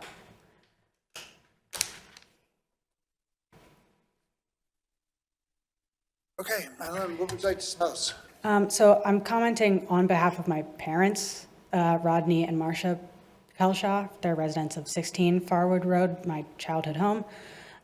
This is the rear of this property that we're discussing is 2 lots up the hill from there. They are 2 lots up the hill from this property. And our direct neighbors, the Cantarinos, share part of their side yard with the rear of this property, and we can see down into this property from our backyard, especially now that the previous home was demolished, and in the process, a lot of trees were removed. So I just want to make sure, your parents live 2 streets away, but directly behind the lot? No, they live on Farwood Road directly. If you don't mind, I'm just going to switch it to the Sure. exhibit view because I think it'll be easy for you to explain, and I have a good exhibit for that. Let's just see, scroll down. Wait, that's the wrong direction. Yeah, so. If you see that blue space, that's part of my parents' backyard. And this moves right here, if you want to like scroll, According to Exhibit like A, that's their house there, Yes. right? Okay. Yeah. So this is their house. Their yard goes all the way back to here, and they can see the property from their yard. So you're behind but not contiguous with the project? Right. Our direct neighbors are, though. And so first comment is that it would be helpful to see a rendering from the back, just because that is the view that we would see from our yard. Jen, you're taking notes? I am on it. Okay, so we feel that this is a unique business and idea for development, a benefit to kids in the neighborhood. My brother would have loved to have had training like this. However, we just want to work with Mr. Smith-Jones to make sure that this proposed use makes sense for the existing size and character of the lot and that it doesn't create any nuisance for us or our neighbors. So our main concern is with regards to the variance request for the maximum impervious surface ratio. I know that we were going to see stormwater tonight that we didn't end up seeing. But so in answer to the question about the floodplain, I actually looked it up on the National Flood Hazard Viewer, FEMA's flood viewer. And this property is in the 500-year flood zone. So that's where my concern came from, that this site could flood. It's in the flood zone and it's a relatively flat lot at the bottom of a hill. Anecdotally, our neighbor shared with us that the side yard that they have that shares with the rear of this property already gets swampy. So I guess one question I had is if that triggers additional permitting, that it's in the 500-year flood zone. And I know that a lot of this impervious surface is because of the parking lot. There's still a lot of paved parking, even though there's now an underground garage, which I'd also be concerned would have flooding. I guess we haven't seen the stormwater management plan though, so. It did seem that last time we were here, that Mr. Smith-Jones was agreeable to Ms. Vitale's question regarding just having one floor of apartments instead of two. But obviously the testimony from today unfortunately said otherwise. But as we see it, just less apartments could help alleviate some of these parking requirements, reduce impervious surface, as well as remove the building height variance request, help with potentially the setbacks, and maybe even make room to have a landscaped buffer at the rear, so that we wouldn't see as much into this property. In general, we just want to note the jump from what is existing residential low density to mixed use. So with that, I guess in response to the property manager who spoke previously or earlier, the prior resident that lived there, it was a single family home and she lived there for like 20 years, like before my parents, they've been there 27 years with no safety issues. And there's another home on the other side of the dentist that doesn't have any issues. So my suspicion is that the issue was that it was a vacant building and not that it was a single family home there. And then as well, the financial advisor said that the underground parking and cistern necessitated the 8 apartments. However, the way I see it, the underground parking is a function of the number of apartments, the cistern's a function of the parking and the paving. So my question is if that calculation that said 4 apartments wasn't viable included these underground features, and if they aren't necessary, was that removed from the calculation and the 4 apartments still didn't work? Okay, and then in addition to that, there's concern for maybe additional late night lighting. Last time we heard that this business, as it is today, operates till 11 p.m., which we understand is to accommodate schedules of school-aged clients and makes sense. However, my father asked me to mention that he can already hear loud noises from the adjacent dentist parking lot office. He's concerned if it's 11 p.m. and there's people moving around out at night that he's already in bed at this time. And then just general outdoor noise from like new parking lot and the balconies. What else? Oh, and then, so in response to the traffic, there's not a traffic light directly where we live. There's hills that limit visibility for turning left. I suspect that, like, the traffic engineer didn't see a lot of people turning left because a lot of people don't turn left because it's really not safe. Anecdotally, we've seen a lot of crashes of people trying to turn left, including my dad had a crash at that turn. And also, just to correct, they said that there's sidewalk.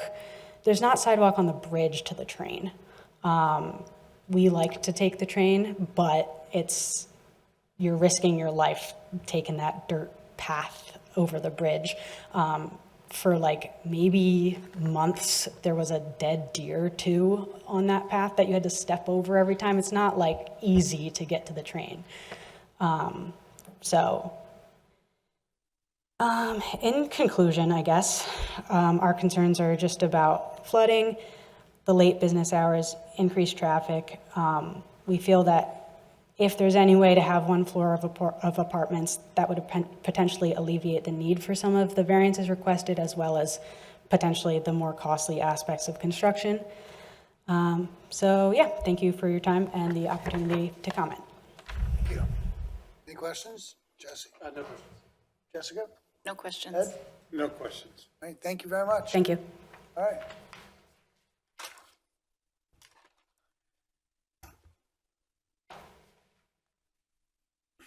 Hey, Good evening. good evening. You just want to put your name on the record? Yeah, Where you live? Chris Cantorino, and I live at 12 Farwood Road. You need the spelling? Chris, how do you spell your last name? Canterino. Okay. And what was the street address? I'm sorry. 12 Farwood Road, so, 12. yeah, my property actually runs up into behind this property. So your property immediately adjacent? Yes, so the is five, adjacent to the the back 5 of this? feet in the back is one of my concerns. There wasn't a whole lot of space between the previous structure and, you know, I have a fence there. But 5 feet is not a whole lot of room. So I would be interested in any modifications that could move it, you know, to a reasonable location from the property line. I think the other structure was not much further. So if it was within the variance or the code, that would be better. I do have water concerns. So when Farwood Road is from City Line up and I think it's 8 houses probably up is a hill, very steep hill. My property is the first one at the bottom of the hill. My backyard is actually terraced. So the water comes down the hill, it comes down my driveway, it runs to the back, and then it runs back along the dentist property line, right? So it comes down my backyard and then down this way.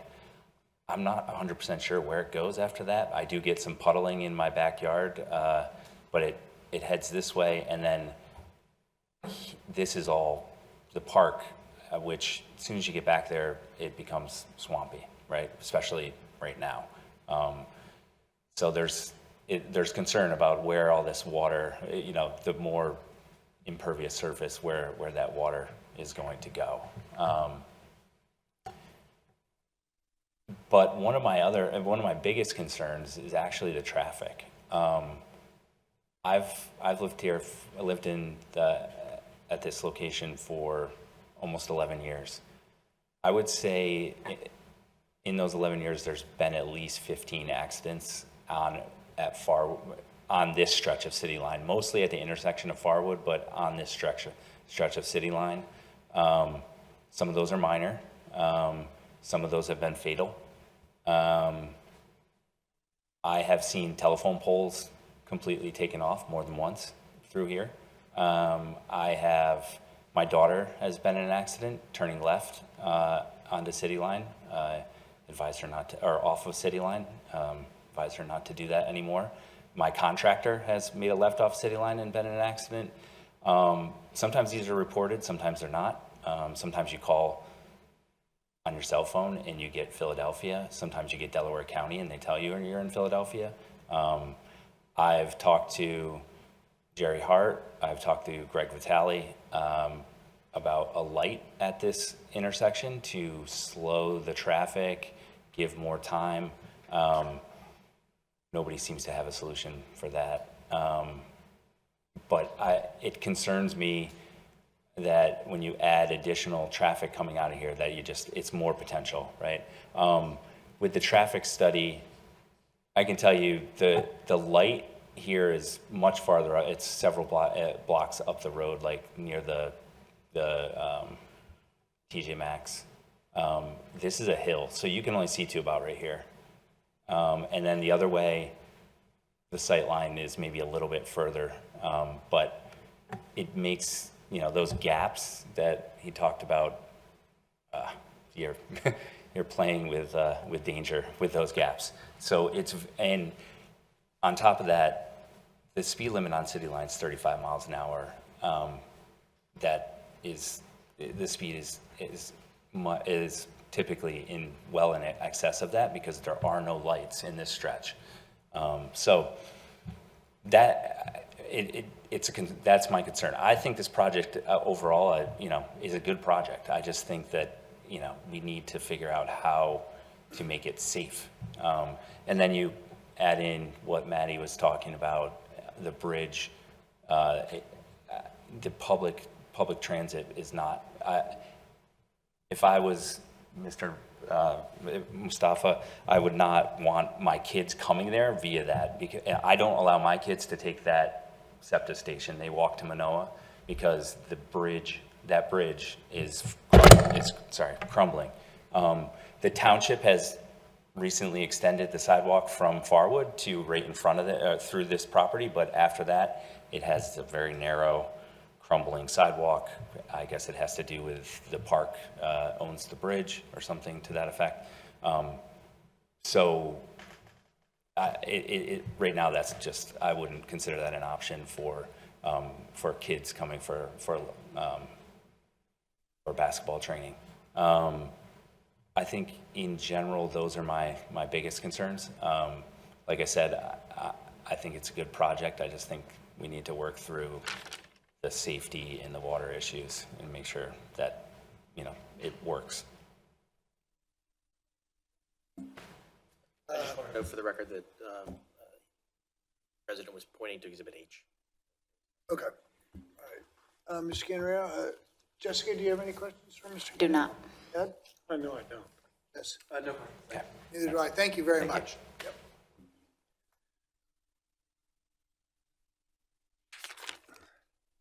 All right, Ms. Corbett, welcome back. Welcome. Even though I came here for something else. Well, hold on. Just keep in mind that we had to swear you in before. We don't swear you in now. Yeah. But the record's different, so we do still need you to say your name and your address again. Eileen Corbett, 452 Colfax Road, Havertown. I'm trying to understand the business model as it affects the parking and the traffic report, because from what I understand, they're anticipating people dropping people off for this training and then leaving. Well, depending upon how far away they're driving to this drop-off point, some, I assume they would be parents, may want to sit and park until the session is over. And you need, excuse me? And you need to account for people not just driving in and driving out. And the other thing is the traffic report estimated the turns in and turns out based on existing traffic. This business should have a pretty good idea of exactly when people will be arriving, when they're going to be leaving, and how many cars are going to be turning in and out. And that wasn't reflected in the traffic report. And chances are the pickup and the drop-off are going to crisscross each other. In other words, one group comes, they're ready to leave, the next group is coming, and they're trying to exit and enter within 10 minutes of each other. And, I mean, someone who's just sitting and listening to it, I'm concerned. That's, So, Jen, why don't you think about revisiting, I know we talked about this a little bit at the first hearing, right? A little bit about the pacing of his clientele.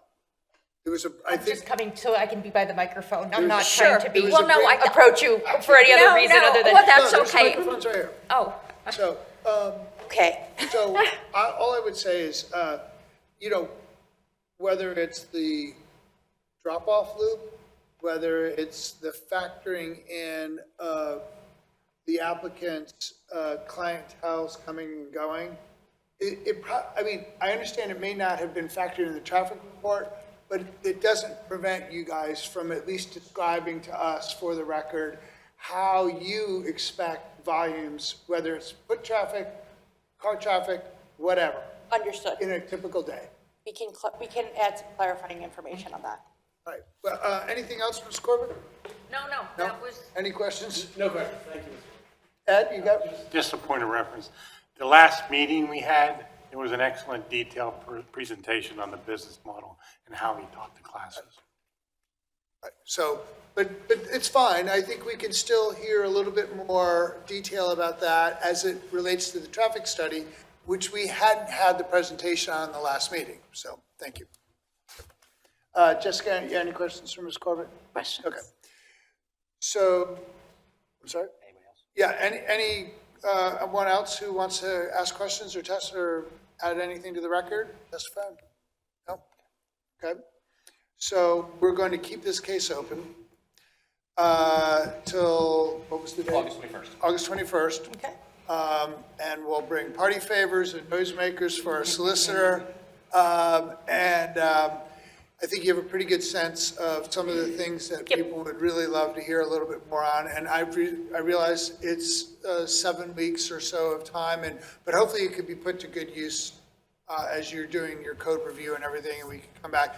And also, allow us to figure out whether you are requesting all the variances you might actually need. Understood. Right. Understood. All right. All right. Well, thank you so much for understanding and giving us some more time Okay. to figure some stuff out. Okay. And hopefully we can address all of the questions and issues next time. Okay, thank you. Jessica, we don't have any minutes or anything? We have May 15th and 29th, which no, because we didn't have it last time. Yeah. That's why they do the minutes for the. So Ernie sent minutes from the May 15th and May 29th meeting. There was one change made based on Jonathan's comments, but I would make a motion to accept them. I'll second that. All right, well, we have a motion and second. Any discussion? Okay, Jess, how do you feel? Agreed to move them up. I agree. Ed? I agree. Okay. And Jessica, you agree on your own motion? Good. All right, so the minutes are approved, and Jonathan, you can do whatever you want with them. Now what? We're gonna go.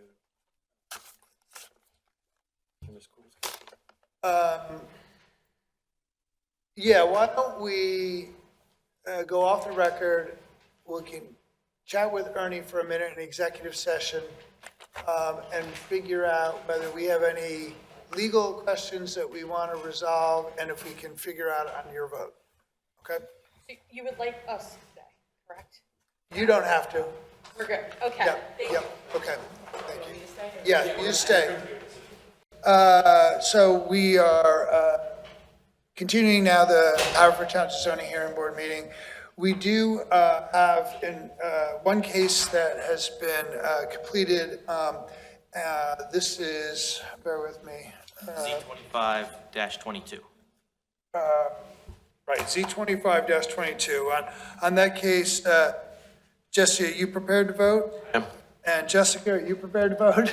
And I figured that one. Ed, are you prepared to vote? Okay, as am I. So, Jessica, do you want to take the case?